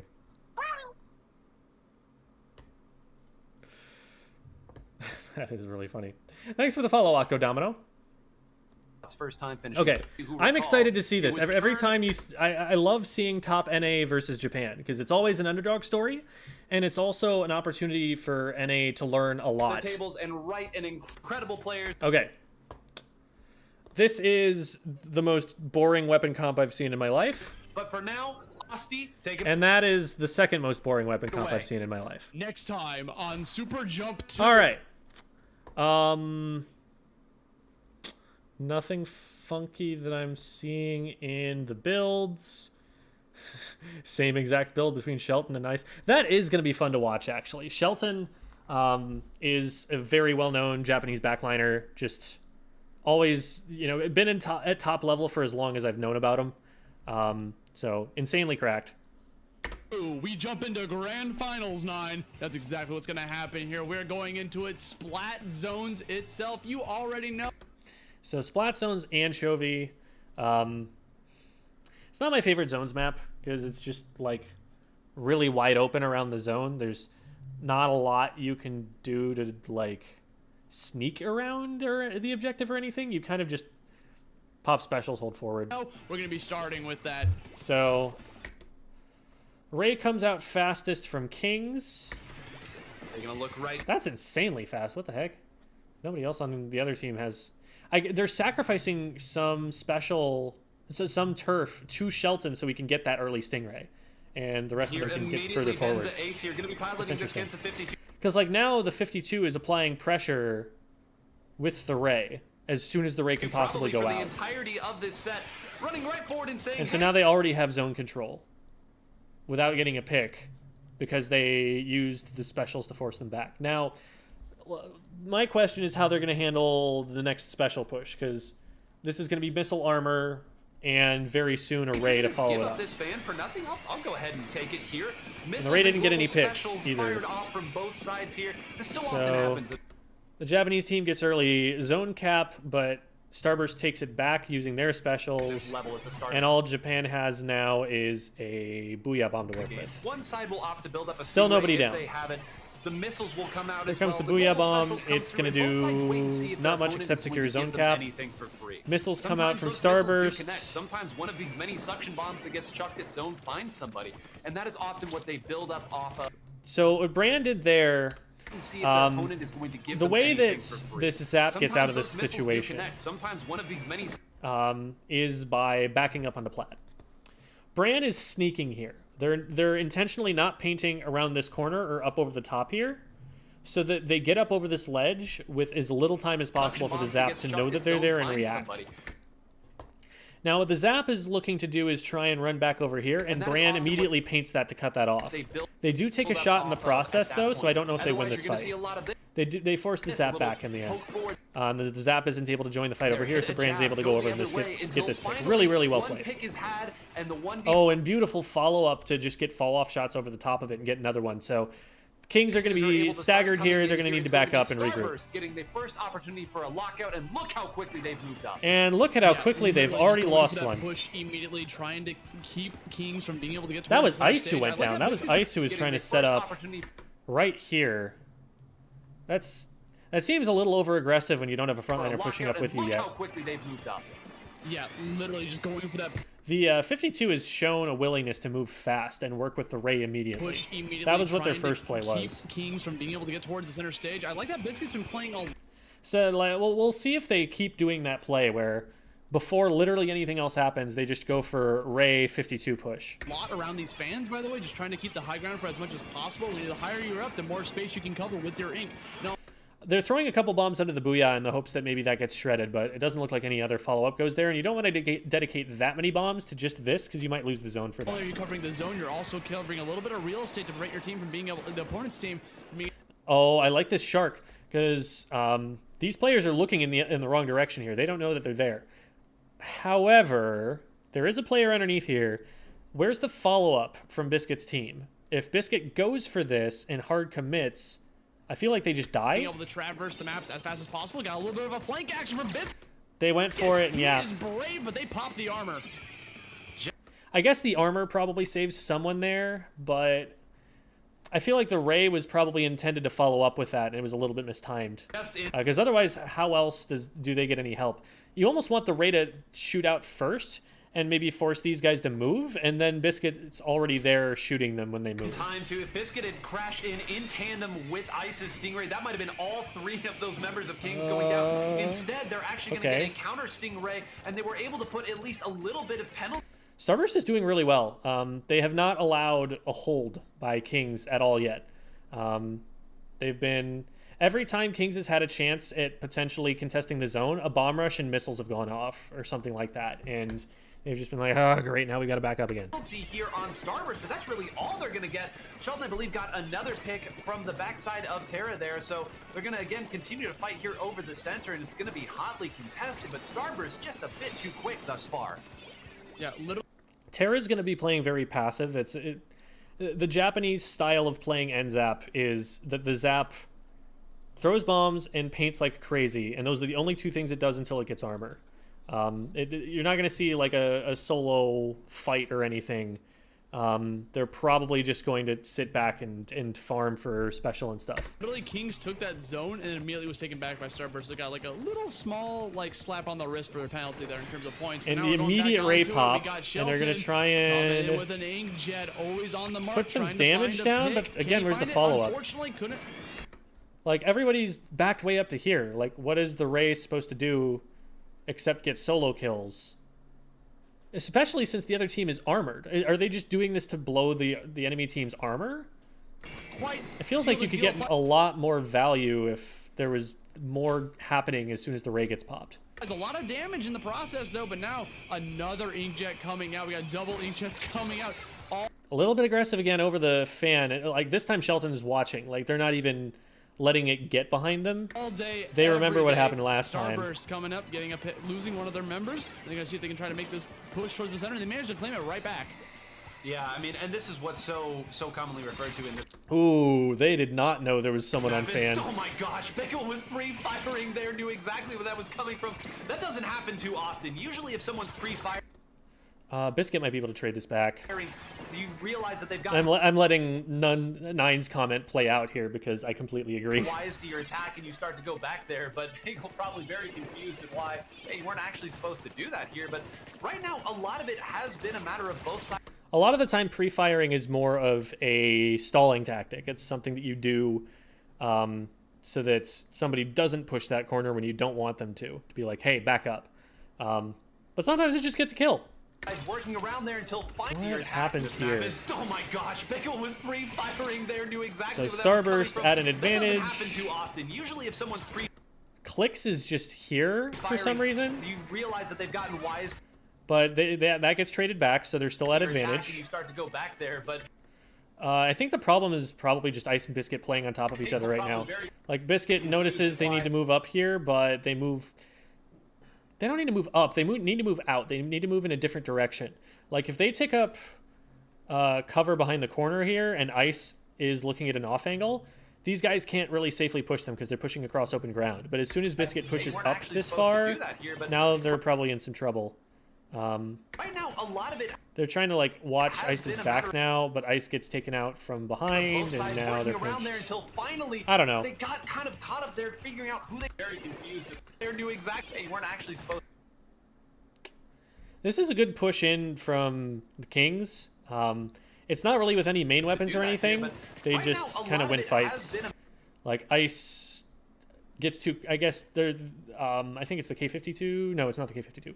I think the shot gets too close to Ice, so they out DPS Ice, and then the fight goes south from there. Working around there until finally they got kind of caught up there, figuring out who they wanted to fire at. I believe it was Shelton who was moving forward there, and then Benza Ace came around with this K52. If you're dividing who you're firing at, it means one of them is eventually going to get close. And now look at this, they've taken the lead back, and if Benza Ace is able to safely use this Booyah Bomb, and does, they're going to have enough people up here to get the shred. Make sure that so Starburst has people.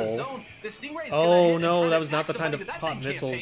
Still being shot at. Literally not at all. Bagel is just trying to get in there, following the Stingray a little bit, trying to have like a little bit of a safe passage. And this is going to lead to desperation plays. I think the Kings just win off of this. Time here, There's only 10 points left on the count. They get one. Find his way to get over there. They need to paint. Okay, they get capped. They managed to take it with only 4 points remaining at this point. They got to take it to close. They do they finally have a bunch of specials again. now. I thought Starburst was going to not tap it back and be able to do that. We saw that in the earlier Biscuit's game against alone Jackpot. here. Did not come back to bite them, and they have wisened up. Instead, once again, they're going to good job staying alive for Biscuit, but they're just not getting value out of the Stingray. Biscuit has to run away, and look at this again. It's Benza Ace and Clicks chasing down Biscuit. So I'm gonna back up. Starburst is gonna try to get back to the center stage. They're running out of time here, There's only 10 points left on the count. Can Bagel find his way to get over there? Going to go for a splat? Yeah, they have one down. They go in. They get it. Take it with only 4 points remaining. There are 2 players over here on left. At this point, they Biscuit gotta take it to close. is making the fan play, but they're trying to throw bombs over on the left side. So everybody knows that Biscuit's here because they're seeing the burst bombs come from over here. Tap it back and be able to do that. We saw that in the earlier game against Jackpot. Did not come back to bite them, and they have wise. Biscuit, I guess, is skirmishing a little bit here, but all that's covering them is a Jet Squelcher that goes down. Again, they're going to be able to take the zone. I know it's not the Jet Squelcher. I don't know. Maybe they lost the Ray battle. Again, it's Benza Ace and Clicks chasing down Biscuit. Yeah, Biscuit actually was able to jump back there and still got taken out. Capped. They are taking no prisoners. There is still an opportunity for NA to get back into it, but they're staggered pretty badly right now. Literally just purple ink, the color of royalty just all over here as Japan I like that. Coming in clutch. Just pick up yet again. Coming out from Kings, they're just going to continue to just lock out Starburst, being able to get towards the center screen. We got specials on deck here to try to make them with the push. A retaliation with a Booyah Bomb. That's a nice Booyah Bomb because this player is isolated right now, but this puts the Booyah in the way of these players pushing forward. I think Brain might get around the side of it, but cool. Now you're in a 1v1 with a K52. Good luck. Widescreen view. No one's been picked off just yet. They're trying to paint. They're trying to do it safely. Stingrays from both. They do end up getting it with help of their friends. Pick for Starburst. That's going to be huge. Gets a 4v3. Ray battle, and Ice wins it. That's huge for Starburst. Now they can just charge this. They need to move up. They need to move up. They definitely need to get special, but there's going to be special charge if they move up. And that's a great call here because with just 30 seconds left, that ink armor could end up being one of the crucial pieces that allows them to push back in. Biscuit is in a great position to attack somebody if they jump out, but keep an eye on the top of the screen. All 4 this is all going to come down to this one push. From Kings. And we'll see where it comes. Everything, lots of zoned out here. Shelton going. They get one with the Ray. They finally get one of these solo picks with the Ray. Again, nobody pushing with the Ray, but they get the solo pick, and now the Stingray was able to find one here. The Booyah's on zone. It paints. Oh, and Ice goes down. So that's just not enough players on NA at this point to be able to keep zone. I think. Bagel gets one, gets 2. Holy crap! Bagel is absolutely popping off. Oh, but it stays neutral for too long. They didn't even cap it. Bagel was such a beast there. That's like a 1v3, a 1v4, and they're making the hero plays, getting the picks, if that overtime goes on for like 3 more seconds, they probably win the game. Cannot outpaint to take game 4v3. That's pretty going. Let's go to like really close. It's another pick that they go to very often. Okay, exact same comp. Exactly why Biscuit has switched back over to the exact same comp, I think. Wait, they're both playing the same comp now. So someone switched off of the Neo Splash. That's right. I think we had one of those before, but yeah, they're playing exactly the same comps. That's really funny. Kensa 52 Gallon. Those of you who know me know that Are they using the same gear too? Oh, he's got some main power up. I think that's it though. No. Okay, so this is a stealth jump K shot, and this is an object shredder one. Got a lot of object shredders on the Japanese side. Looking for armors, I guess. I'm a huge Biscuit fan. Press B for Biscuit, folks, in the chat. But this kid B for Biscuit, Brandon Bagel. He plays this weapon, man. All of our favorite food products. Like the best player in the entire world with what he is able to create and how he's able to dig himself. Gotta get those carbs, folks. And completely that's how you get good at Splatoon. We'll see. He's already gone down, of course. Commentator's curse. That's exactly how it goes. But again, once you take the plat from the opponent here, so often there come opportunities to make that. Yeah, the booyah was basically just for survival's sake. That first. Speaking of 52, Kensa 52, man, Shelton trying to harass with the Ray. Jump onto that tower, Again, not really anyone following up. They're just really giving Shelton a lot of like solo rays. That seems weird to me. You'd think they'd at least want to like throw some bombs up there or something to support it. Dice, but that's okay. I'm gonna jump right back into it. Like they're not even really using the information I feel that they're getting from the Ray. Because they're not pushing in after the Ray's done. Team's off to a pretty good start so far. Already has 74 points, but it's going to go reset right back to neutral. So not the strongest of leads. Probably not going to be able to decide the future of this. One for one trade. Like in that situation, you're stuck. So you're happy with it. 3v1 right now. Got some specials. 3v. Literally, this is going to be it. Shelton just trying to survive. That's actually really smart. They just like stayed in long enough to be really annoying and knock someone off the tower, buy you some time. And then they jumped out because they knew that they didn't want this fight, and they're going to have Ray soon anyway. And hold on to that meter for another rainy day. Yep, here it goes already.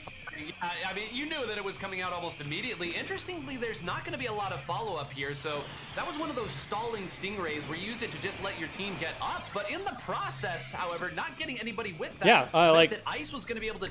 9 is catching on to it too. Like these stingrays aren't getting Japan a lot.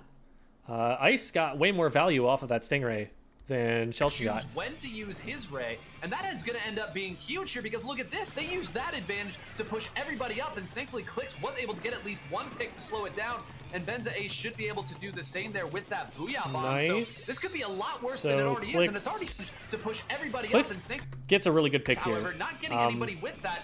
I was just thinking about the Ray situation, but let's talk about this too. So Clix, they cut off this angle for Bran, and Bran thinks that they're going to be able to dodge back quickly, and they hit enemy ink, and they're like, wait, oh crap. Because look at this, they use that. And Clix is able to take him out off of that. So this is a really, really good read on Clix's part, knowing that Bran is going to want to come back this way. To push everybody up, and thankfully Clix. And then they put a bomb on tower, which is the most annoying thing they can do. Because basically, like, whatever side of the tower that the player is trying to stay on, you put the bomb there so that you force them to the other side. They use that advantage to push everybody up, and thankfully Clix was able to get. And so at least one they get off the tower. And Benza should doesn't know where this player is. Now they know because they've got their missiles. This could be a lot worse than it already is, and it's already still looking pretty gnarly. Yeah, literally, Clix just trying to survive, wait for his teammates to come back in to get some more pain. Oh, and he keeps sharking, and the Booyah doesn't go on him, so he's going to be able to. They don't know. They don't know that he's there. He's just going to be able to get this pick for free. Jump in, waiting for the teammates, gets in there, sneaks a kill on Bagel, stops the tower. This whole defense has been Clix. Everything that has slowed Starburst down was initiated by Clix. In its tracks, the team understands that Clix is right there, throws a bomb, force them to reposition. And then they drop down to take this fight with their teammates, force them off the plat. Really well played. Snipe coming out from Clix. Yeah, needed to there, and I mean, everyone says that sharking doesn't work at a high level here, but sometimes it does, and that has thrown the entire push from Starburst into disarray here. Thankfully, Biscuit was able to escape with his life, was in a pretty precarious.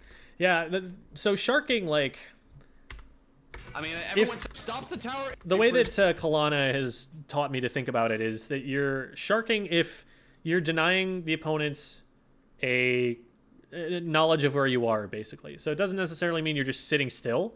It might mean you're moving forward, or it might mean you're like sitting in ink behind cover or something like that. This could be a lot worse than it already is. So like right here, he's behind cover. Paints this while I think everyone's dealing with the missiles that he shot. Or no, they're dealing with. Yeah, dealing with the missiles. So they're pretty confident, having shot the missiles out, that everyone's like not focusing on where he is right now. So he has a chance to like paint this up a little bit. And now look, he's moving forward slowly. If you move forward slowly in the ink, you don't give any ripples or anything, and you're completely invisible. So they know that he's up here somewhere, and this is painted, so they should probably be doing something about this as it comes forward. Wait for his teammates to come back in. But like, they're focused on another fight here. Right now, waiting for the... Honestly, okay. I do fault Starburst for not at least shooting a few shots over here, because this is all yellow, and they should be able to see that. Prime opportunity to jump in, waiting for the teammates, gets in there, sneaks a kill on Bagel, stops the tower in its tracks. The team understands that Clix is right there, throws a bomb to force him to reposition. Yeah, there was definitely counterplay of that. Snipe coming out from Clix. Yeah, needed to there, and I mean, everyone says that sharking doesn't work at a high level here, but sometimes it does, and that has thrown the entire push from Starburst into disarray here. Thankfully, Biscuit was able to escape with his life, was in a pretty precarious position, and now they're... Yeah, if Biscuit flubs any of those pieces of movement there, they die to the Stingray. Gonna get pushed all the way and they die to the Stingray anyway. And Biscuit will finally be taken down by these global specials, but that was an extended push. They were already halfway through this game almost, Asti. Literally, like they went all the way to 56. If they didn't get that shark, it might have gone even worse for them. So like again, it literally just stopped it dead. Okay, with ice down, this is a big deal. This is a great opportunity. Well-placed Booyah right now would be huge.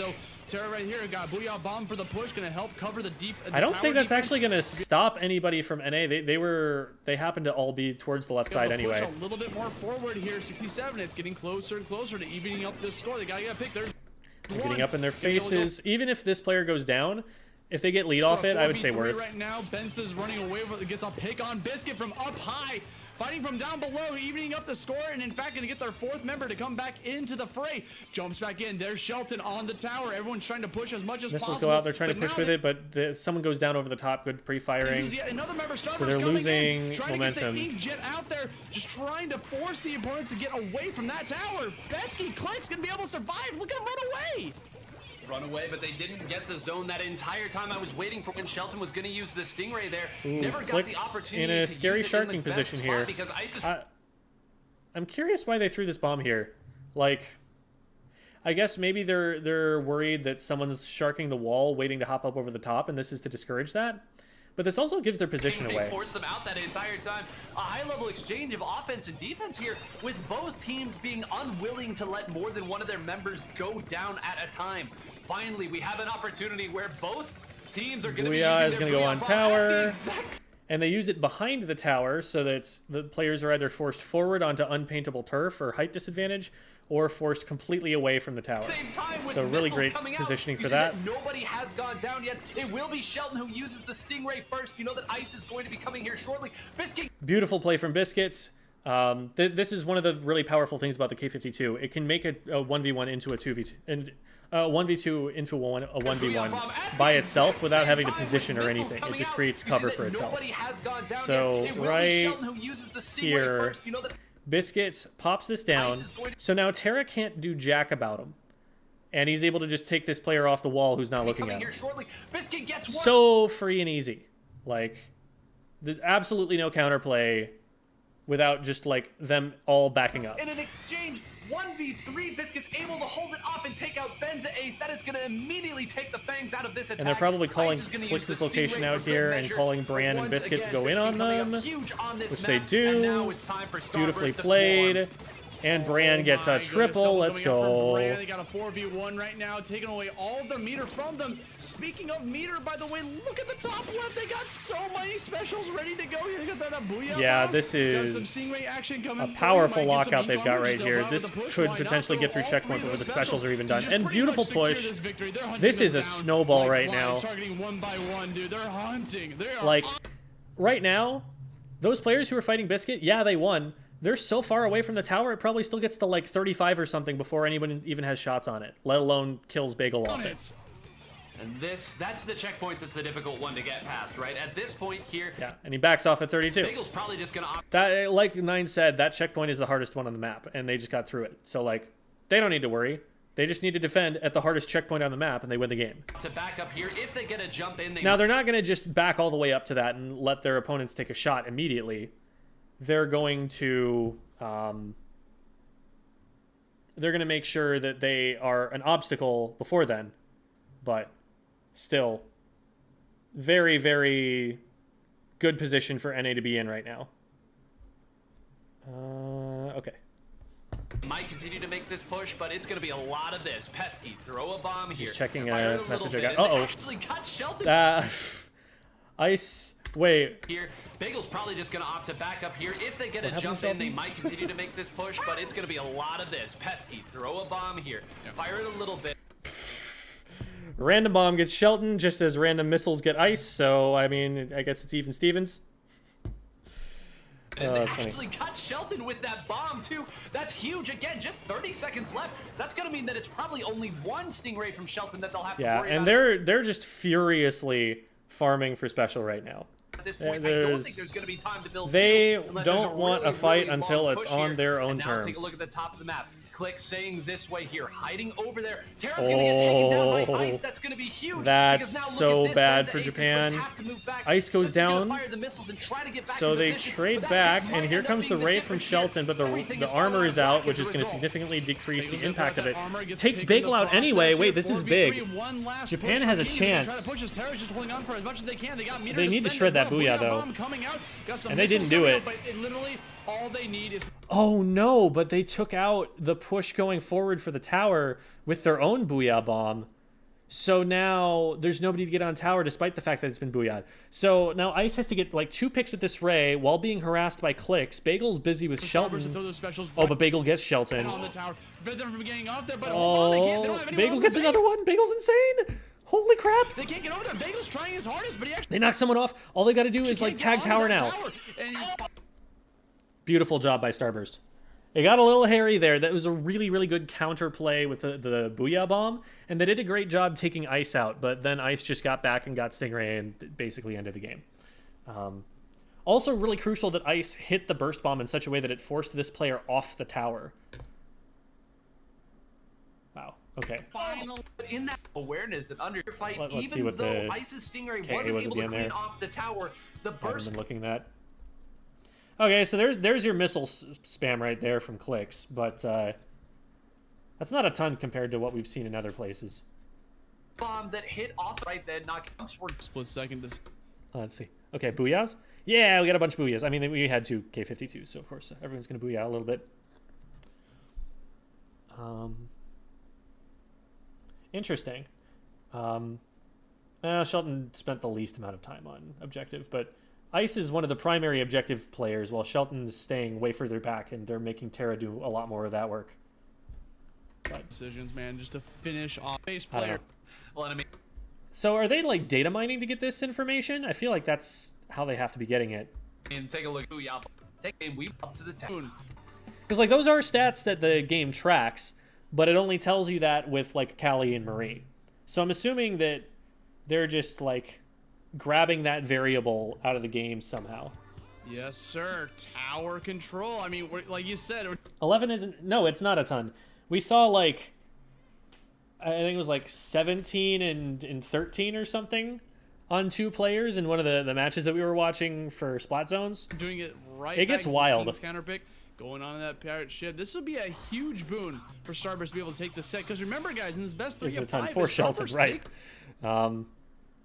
Okay, so Shelton actually going to the Rapid here. So maybe they're just not liking the Ray. What mode was this? Rainmaker? Interesting. I don't know what I think about that. I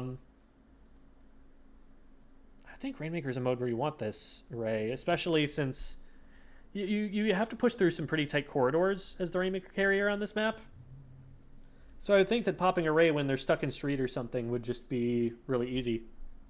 But like it's gonna reset the bracket. I don't know. We'll see what they can do with it. One. So imagine having to take 2 sets. I don't know if this is them conceding defeat or if they have a different idea. like a defeat in the Ray battle and Ray efficacy, things like that. Bro, especially after getting second place at the last Superjump, so much is on the line. It's not an easy ask, that's for sure. All right, so one goes down to Ice's Ray, and it is in fact Shelton going down to the Ray.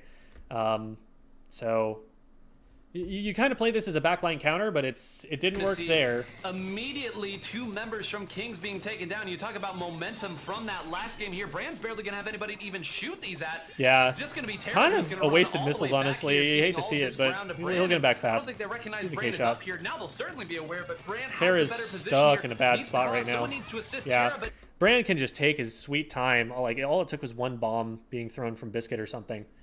And that's nobody is. They're all easy over pickings. on the right side of the map. Bente is taking a big. It's interesting how Biscuit, as the objective player, is so willing to leave the objective to just immediately join a fight and stop a flank or something. That's something I wouldn't have expected, but we also saw it in the Clam Blitz game. Maybe that's something that I need to like reconsider about how objective is played. They get the trade back, but they're not able to hold it for very long. Again, I know I've been using this phrase so often, but that could have ended up so much worse. Dude, Starburst. Oh, that was so scary. I thought that was a splat for sure. Like they separated it. I think they saw the jump coming in and like, oh, that's landing here. Oh, it's going over there. Never mind. They did the divide and conquer strat, and it still just didn't work out for them. They even like got them like across from them. It's got the Stingrays coming out, and now we're jumping in. This is now King's time to push. They're on the tower, gonna get picked off. They didn't get the damage here. There just was not a lot of follow up off of the fight win from Starburst. Like, they got a fight win, and then they just immediately lost multiple fights. Dude, Starburst and got back all the way up. Like they separated it. They did the divide and conquer strat, and it still just didn't work out for them. They even like got them like across from them. It's got the Stingrays coming out, and now we're jumping in. This is now King's. So I think the idea here was that this player wanted to get back up over bunker and try and contest it, but then the Rapid walled them out, and they had a set play where the K-52 was going in to clear it. On the tower, gonna get picked off by Ice. Good pick coming out from Ben. So the reason that they're throwing the wall against the wall there, because that is a smart thing to do. Let's talk about it for those who don't know what they're doing here. So if the player were to sit inside this wall, they could be on the other side of the wall, and the only way you're getting shots in is if you get like a line of shots like between the wall and the splash wall. It's basically an impregnable defensive position. Coming out from Benz, they're gonna put up some but they walls, decide not to commit to it and to just down there, sit and pit here. Position, trying to like this position's really annoying if they don't spot it quick. Paint a little bit, build up. Now Biscuit's zoned out, Street is under control. Ice is going to need to devote some time to dealing with this before they can get any shots on tower or anything. They're probably just going to farm Ray anyway. Little bit of meter. We got 2 specials coming out. They don't have a lot of Ray to farm in the area that they're at. They'd love to be able to maybe put some shots over bunker or something. Bomb and ink armor coming in hot. That means it's time to go. Biscuit does get the pick eventually though, and this should end the tower push. Bomb of their own. Specials coming out left and right. We got armor coming out. Oh man, Biscuit taking a little bit of a risk there. I think if one of those shots directs, I think that Biscuit gets splatted for that, but because the splash wall was going to come out in time. What the push is going to be. Like, calculated risk. I'm sure they were like, they're probably not going to hit that shot that quickly. After they moved up and took out Ice there. It's not super realistic to expect 100% of the time. At least slow it down here. I know they've lost the lead, but again, they're in it. I do like that Starburst is not like rushing in and going down here. They're playing it methodically. They know that this push is not enough to win the game. Decent spot to try to like both teams are through that first checkpoint.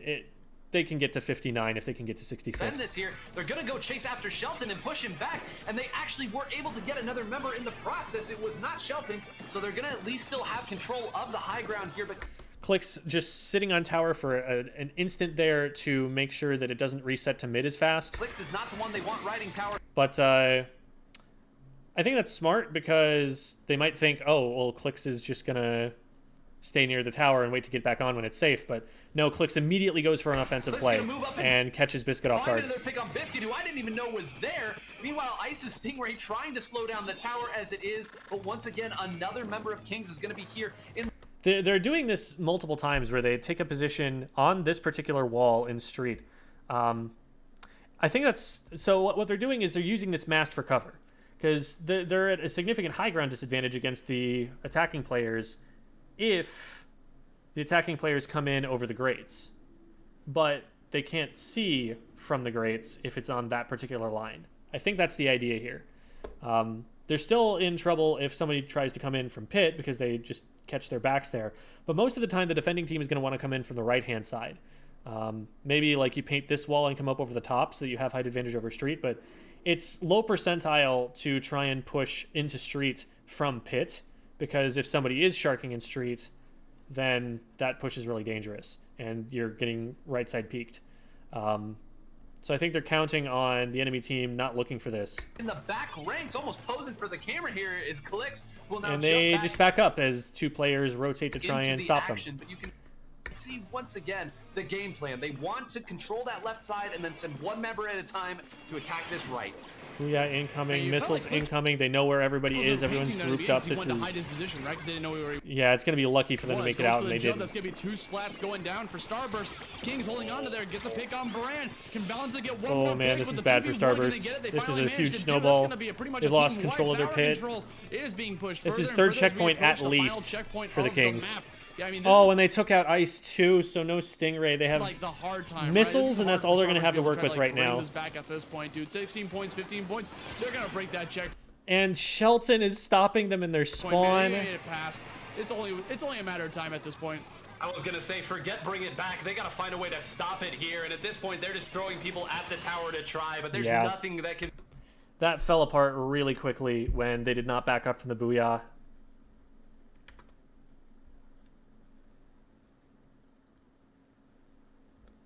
Okay, I think this is the rollout here. Their secret card up there. So 2-1 in favor of Kings. Right there on the table. They're gonna get ready as we're gonna go for this push yet again. Let's get it. Click's going to Vanilla Splash with Drop Roller. So that's for the Inkjet jumps. So that's a change. And then we've got Bagel on the Junior instead. And Biscuit also on Vanilla Splash. And truly, it... V-Splash does make some sense here. The Splash-O-Matic is a great main weapon, and you know you want to be able to use whatever you can find from it. But Burst Bomb is actually going to be worse at stopping the Rainmaker than a Toxic Mist will be. Sure, you're going to do some damage, but you're not going to paint as much, and it's quicker to undo. Plus, Inkjet is just really good for Rainmaker on this map for pushing up and also for defending, because you've got nice open sight lines in this direction to hit people trying to come through this choke point. So that's my take on why they would be using this weapon here. It really is everything they've got. Biscuit has gone back to that Splash-O-Matic. We talked about it. Toxic Mist being used at top level and farming Inkjet after Inkjet. So they immediately get Ice. Ice has been getting picked a lot here. I feel like they're starting to catch on to their positions and trying to put proactive pressure on them so that they can't just safely farm for special at the beginning of the game. They have to like think carefully about where they're painting. That it's what they're gonna go for, but already Ice is taken out. I don't know if Shelton just headhunted Ice there at the start, but already gone here. Benza Ace is moving forward already. Biscuit. That's really smart. They're throwing the Toxic Mist out over window, which is one of the strong defensive positions here. So it pushes everybody away. And now when the Inkjet goes over from Clicks, they know that people are not going to be in that position. The game alive. Terra's going to move forward. Clicks has an Inkjet as well. And Armor doesn't care though. Stingray is going to be there to finish the job. I think that push was done even before the Stingray came out. Brand trying to shark people here. They throw the bomb here so that the player can't push over the ledge. They're going to drop onto a bomb if they do. That weapon to build an Inkjet that quickly. It's going to build it faster than anything else. And if Biscuit didn't have it there, the game, I'm not... Yeah, that was a little bit hairy there, but they were able to get one clean. So now, what's the situation? Nobody has specials on their side. They're going to have missiles and Inkjet soon. This is a good time for a push. Can you imagine tournament ending on that type of note where, like, Kings just, like, completely, no, we're pushing forward. Bye. We got the picks. We're going forward. But now, all of a sudden, Starburst has himself a slight lead here. Good pick from Biscuit. They're not going to get much more than that, but 31 is solid. Big push for Starburst, definitely, you know, that's a push you can win with, but you're probably not going to. 4 minutes left in this game. Yeah, I mean, both sides have already gone for... Yeah, with 4 minutes left, you can't just play defense at this point. Biscuit's inkjet was what started the push or ended the push on the defensive side. So Terra's going to grab this, and this is a really rough spot, especially now that Ben's ace. Yeah, with 2 players throwing bombs up over the top, this is kind of scary. Down here, and I'm There's not not really a lot sure of counterplay against them. To do with this. Might even have to simply run it forward here to try Oh man, oh man, yeah, that's it. Completely alone. Beautiful barrage from Starburst there, just making it impossible to exist here. And this is actually dangerous here. There's enough people here to get a pop here. Wait, yeah, hold on. They've got control on left side. At least be able to extend their score. They might be able to knock this out here. Nobody there. Finally. Part of the reason for the squid bagging there is when you like go into squid form like that, you put down a little bit of your own ink, and they're trying to cover up enemy ink with it. They jump in and get it to 8, but the threat still isn't gone. There's more members of Starburst up. It's 3 against 1. And they're gonna pop it, and they're just gonna run it again. They're all there, and Brand oh, and Biscuit with the body block. MVP right there. Response there again. That was really solid. I'd like to see into the rationale, but all the they got outslayed hard. I was not close in terms of picks. I'll take a look at it. Biscuit and they're back right apps, you know, so like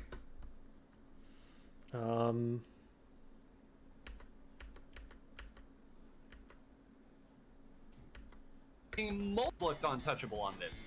Are we gonna see okay, so it is best of 5, telling from the map screen here. Starburst, remember, is coming from loser's bracket. So if they win this, it's a reset. They go to an entire second set that will decide who actually wins the tournament. Reason for that is this is double elimination. Double elimination bracket, you have to lose twice to be eliminated. Well, Kings has not lost yet at all. So if they lose this one, they've only lost once. And Starburst has also lost once. They're tied. It's not over yet. But if Starburst loses here, they've lost twice now, and so Kings just wins because they've been eliminated at that point. That once again go? Will the mantle of King of Clam, Blitz, Piranha Pits go? Athlete will also go. Quick game. Hyped in the chat. Potentially the final game Clam of Piranha. this tournament. If Kings wins it, if Starburst gets this victory, we reset the bracket and they continue their revenge tour. Wasn't this a game in the last set too? The teams outrageously. Same comp. And one of the comps that we've seen from them. Are these identical comps? No, they're running the missile version of the jet. Similar comps, really. So, double missile, which I think double missile actually makes a lot of sense on this map, but for the same reasons that Ray makes sense on this map. Missiles from standing right here or standing right here, you hit pretty much the entire team. But then same thing for Ray. It's just kind of a straight line from one basket to the other. So. Really, the only difference being the variety of Jet Squelcher that's being brought up. Ice sticking with that Stingray. Sheldon opting to go with... It is really cool that we're seeing them run like basically the same comps, because then it's just like who plays it better. It's like a skill check. Missiles. All right, here we go. You guys see no... This isn't a different comp that we're running to beat you. We're just beating you by either outplaying you or having a better strategy with it.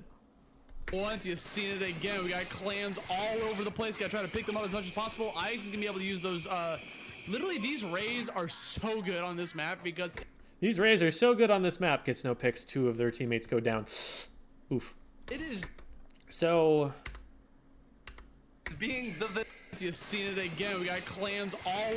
So one of the reasons that doesn't work as well is that the armor gets popped as soon as the ray goes out. So this is a good play from the zap. Over the place, it's going to keep the team safe from the ray while allowing the players not targeted by the ray to push forward. So that's fantastic counterplay. Pick them up as much as possible. Ice is going to be able to use those. So Ice is probably calling out like, they're on right, they're on right. Literally, these rays are so... And not enough pressure goes to the right, because I think Brand's maybe trying to follow up on the ray in mid instead. Good on this map. So that's going to get them picked. So a little bit of... I guess maybe like Brand was trying to flank around in this direction to pinch on right, but they didn't have enough mid control to do that yet. Not enough pressure from left, so... basically, it looks like you guys seen it once, because Shelton is down here fighting with the other members, whereas Ice is just raying. So they have kind of a 4v3 in terms of the shooter fight, and the Ray ends up being made less of a factor by the armor. So it's kind of like a 4v3.5. Literally, these Rays are so good on this map because it is just one narrow hallway in the middle of that map. You can just spam that nonsense, and it forces everyone to get away from the center where a majority of the clams are. So this is a really good position for Kings right now. They've got a whole bunch of clams. They've still got a special to work with, and it's a special that is going to do a lot of displacement. Actually, they're already firing missiles, so combining that with the Booyah can be devastating. And already, but they're not ready with the clams yet, it looks like. So they're waiting until they are. Down at the start there. Thankfully, the members. But that's going to give Starburst some time to get back in. Very wisely moved back a little bit. Ice throwing many. So yeah, they're looking for another fight. Here goes the armor and the missiles, and we're gonna like probably move in and Booyah and try and win a decisive 4v4 right now. To try to at least slow it down. Clix is in there already and is getting locked down before anybody can do anything. Ace needs to find it, but incredible evasive play there by Biscuit. They get out, jump out here, but that was all predicated. Starburst does defend, and a lot of specials go down from Kings without really any value in terms of scoring. Oh, Biscuit might go down here. Wasn't able to. Biscuit being able to hold on that stop could have been a devastating push. Dude, that was actually and they even get one. Wow. Starburst defended like so well there. I feel like Kings probably had an opportunity if they wanted to blitz the basket early. Maybe use the one special that they had to get in there and use their numbers advantage. But once Starburst was able to get set back up, just flawless defense. From Ben's, like the second he realized he wasn't getting that pick, he was just getting out of dodge. He didn't even want to mess with that special. Here we go. We got missiles coming up, readying up from Brand. Gonna try to make this push. No picks yet on the board. We're just trying to collect those clams and try to figure out this way of who's going to make that first push. We got Brand. Okay, it looks like Brand is sharking for a push around the left-hand side. So I think that's what they were trying to do earlier. They were trying to pinch around the ramp. Armor coming up for but someone goes down in the back, on the right side. Green team be a pain in the butt because we're going to try and move backwards, but the Japanese team is going to move in from mid. Now all of a sudden, Bagel's in a lot of trouble. Oh no! Ugh. Oh, it goes beautifully played. The set plays that Starburst are trying to create by pushing around the ramps are kind of backfiring because they're ending up isolating one player to the point where Kings can isolate that player and take them out before the other arm of the flank comes in. So poorly, so quickly. You can see them spamming this way. There's 20 clams that they have. Shelton going to be the one carrying the power clam. Is going to get an escort, but no, it's not going to be enough. Ice on that custom jet squelcher is going to be able to take out one of the members. They get a couple powers in. It's still not huge for top level play. But not having Shelton is going to take the bite out of that push here. Ace is going to jump back. Shelton coming out of spawn here. It does appear that they are content with that early push. 3v3 to the bitter end back on that side, and it's going to be again still mid control for the members of Kings. But again, it seemed like Starburst needs to figure out their offense because their defense is really good. They're giving themselves more opportunities to stay in the game, but they haven't actually managed to get significant numbers advantage yet. They haven't been able to like get picks. Most of the picks are coming from Ice. Not a lot going on the front line. They're just getting collapsed on as soon as they push in for something. Which I think it might be on account because Shelton hasn't actually assisted in any of these plays, but they've been out on the map and doing things instead of farming for their special exclusively. I feel like that might be a factor. I don't know. 3 members Starburst go down. Yeah, literally just. It might just be that I can't make a generalization that it's different things every time. At the exact same time, and the second they realized what was going on, they went for the push. All right, I like this. They've got one down, and they've got armor that's popped. Gonna be one pick for Team Starburst. Armor goes away. Try to figure out this way. Here comes the Booyah, and they're getting another pick over there, and then this Booyah is going to put these guys out of play. On deck, another ink armor to help with the defensive side of things. Got some jumps coming in. Brand, okay, and he gets the wipe. In the heat of the moment, it's going to be a bunch of clams dropping down right behind the camp. They're going to keep scoring again and again. They take the lead. 1 point away. Biscuit's over here trying to just kind of hide a little bit, wait for a clam to spawn. Maybe he can get one more thing in. And they're going to jump more in. Jump back in. And they keep it open. Unfortunately, he has the low ground. So and then Ice jumps out. All right. They finally got their offense ready, and they made it count. And that was a really good push. Trying to push here. 30. And they didn't stay for more than they were able to get either. As soon as they see they're two down, like Ice just hightails it out of there. Brand doesn't go in for anything. They're still gonna keep trying to push here. 33 points remaining. Gonna be able to Brand back needs off to not get finally. picked here. Oh It takes boy, that's a pretty lot of pain hefty at their lead here feet. with a 21 Okay, point Click's difference. deciding against it, which is smart because they had Crossfire coming in. That Crossfire saved Brand probably. Incredible push there, being able, they just barely at the very last second were able to sneak in that very final power. This is why I love missiles on this map. That everyone's grouped up right there. You just know that they're all going to be there, and you shoot all these missiles, and now the Ray can't do things. Clam there to turn what was a And I think they've got someone isolated on left, so now they're going to be able to pinch in here. A much bigger lead there. You see, they still are opting. Oh, but someone just randomly went down. That was Shelton that was all the way up there. At the very last second, we're able to sneak in that very final power clamp. Oh, I think Shelton is trying to, like, they just dropped off of right ramp into enemy Inc. To turn what was a one as a jet squelcher while they're being raid. to a much. I don't think did the Ray force them off, maybe? Did they try and drop off to throw the Ray off, but then it found them anyway? Because, like, that's right in Ice's view, or, like, even at least his teammates' view. They still I don't know. not to pick up their pity clam. They're trying That's to going to work stall Japan a lot. Ice's Stingray again coming in and being able to take out Shelton means They make a power clam, but that's going to make them visible to everybody, and they're going to go down and lose that power clam. Run over and say, nah, not even a not less threatening push. This is looking good for Starburst. Sorry, and they've got two down, and they pop armor. Like, control of the map, and again, Shelton and Ice dancing with each other on the side here. Both of the K-52s are gone, and now there's a part of me that's like, okay, how's it gonna go wrong? Because, like, NA always loses against the top Japanese team at the major.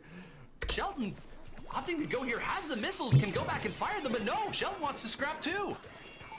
There he finally ends up Okay, so it's pretty much even. going for the pulls the There's trigger this on way. the missiles right in Interesting they're using it this way in comp instead of just calling it. point blank, so you actually like kind of follow up with the missiles as well. Maybe they were expecting to go down, and so they were calling for a trade back, but they pinged it too early and this way instead. Goes over to try to assist Click with the splat, as you see Kings trying to make their way toward the So Japan ends up getting map control. eastward as they're going to try to make their way towards And the goalpost. But special. unfortunately, they don't have enough clams to do anything just yet. They got to make that power Ooh, clam the still. Ray is Here kind of come the scary push. here. Here come Booyah the might target clams. it. Nope, Sitting nope, at doesn't that stop the Ray at power all. number. And the Ray takes one out. The 9, that is the faded number you want to hide, is you can be able to like hide where your positioning is, manage to make the power clam. There's a flank in behind. Brand is flanking here. This is huge, because if this pays off, Starburst basically gets a wipe. If this doesn't pay off, they've got 15 clams. So power clam goes in, and that takes off 20 points of the penalty. So we're at 57 basically. We only need to get down 24 points from there. So we're 3/5 of the way to having enough to just immediately equalize the lead. Now invisible towards the opponent's team. Let's see if he's going to be able to try to make anything going here. He's trying Jumps to back out. up little Okay. by little. No picks on. So if Japan wants to try and capitalize on this, they have to rush now. Otherwise, Brand just gets back in for free and has position. Either side And keeps got their special super charge. meters, 2 on Kings and 2 on them. Looks like it's going to be Starburst pulling that first But trigger. yeah, they Booyah decide not bomb to go biscuit. for it. Top Which I don't blame them. Like, that's a pretty tight window to hit, and they have to hit it pretty hard.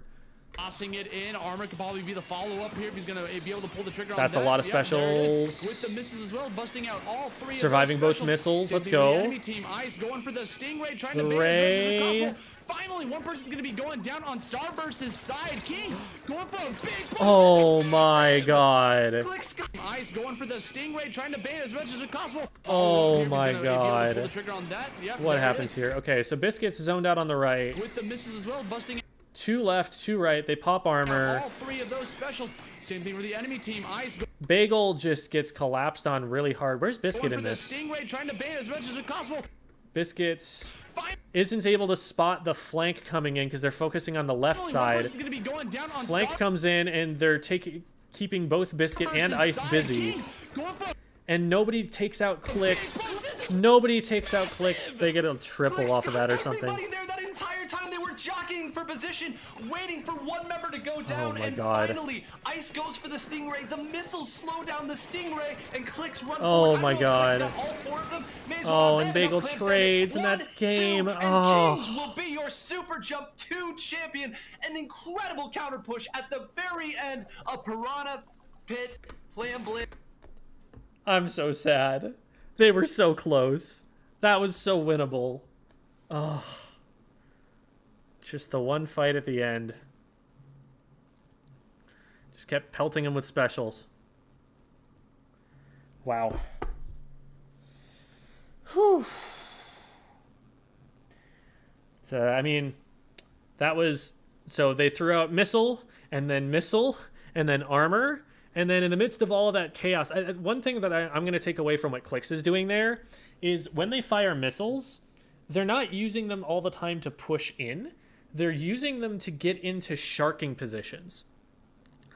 That was how that worked at the end. Like, the two players on Bump, Biscuit and Bagel, they're watching left. They're watching left ramp. Clix comes in from the right, and the only player who was there on right got missiled twice and had to back all the way up and is not seeing anything and is lucky to be alive. So Clix gets to just kind of waltz right into the enemy basket and get a crucial pick on, I think it was Bagel, force Biscuit back and put enough pressure on both Biscuit, who can't really fire at them, and Ice, who doesn't out DPS them, that the rest of the team is able to come in from behind and help finish the fight. So Clix had a couple of clutch plays in those games. The defense on tower was also really huge. Really good sharking there. All right. So that gets us through the top 4. I am going to call it there for the night. Thank you, everybody, for watching. If you want to join the raid, hop over to Twitch right now, and we'll be deciding who we're going to raid from there. Let me just switch that off so that I can go and get everything set up and ready to go. And let's see who happens to be live right now. Let's go raid Rafa. It's been a minute since we've gone and raided Rafa. So hey, I'm gonna learn today. Our raid message is "School's out." All right, "School's out" is the raid message. I will never join. Okay, fine. For those of you who can put aside your partisan bias, there is your raid message. You goobers. All right. Let's get going, everybody.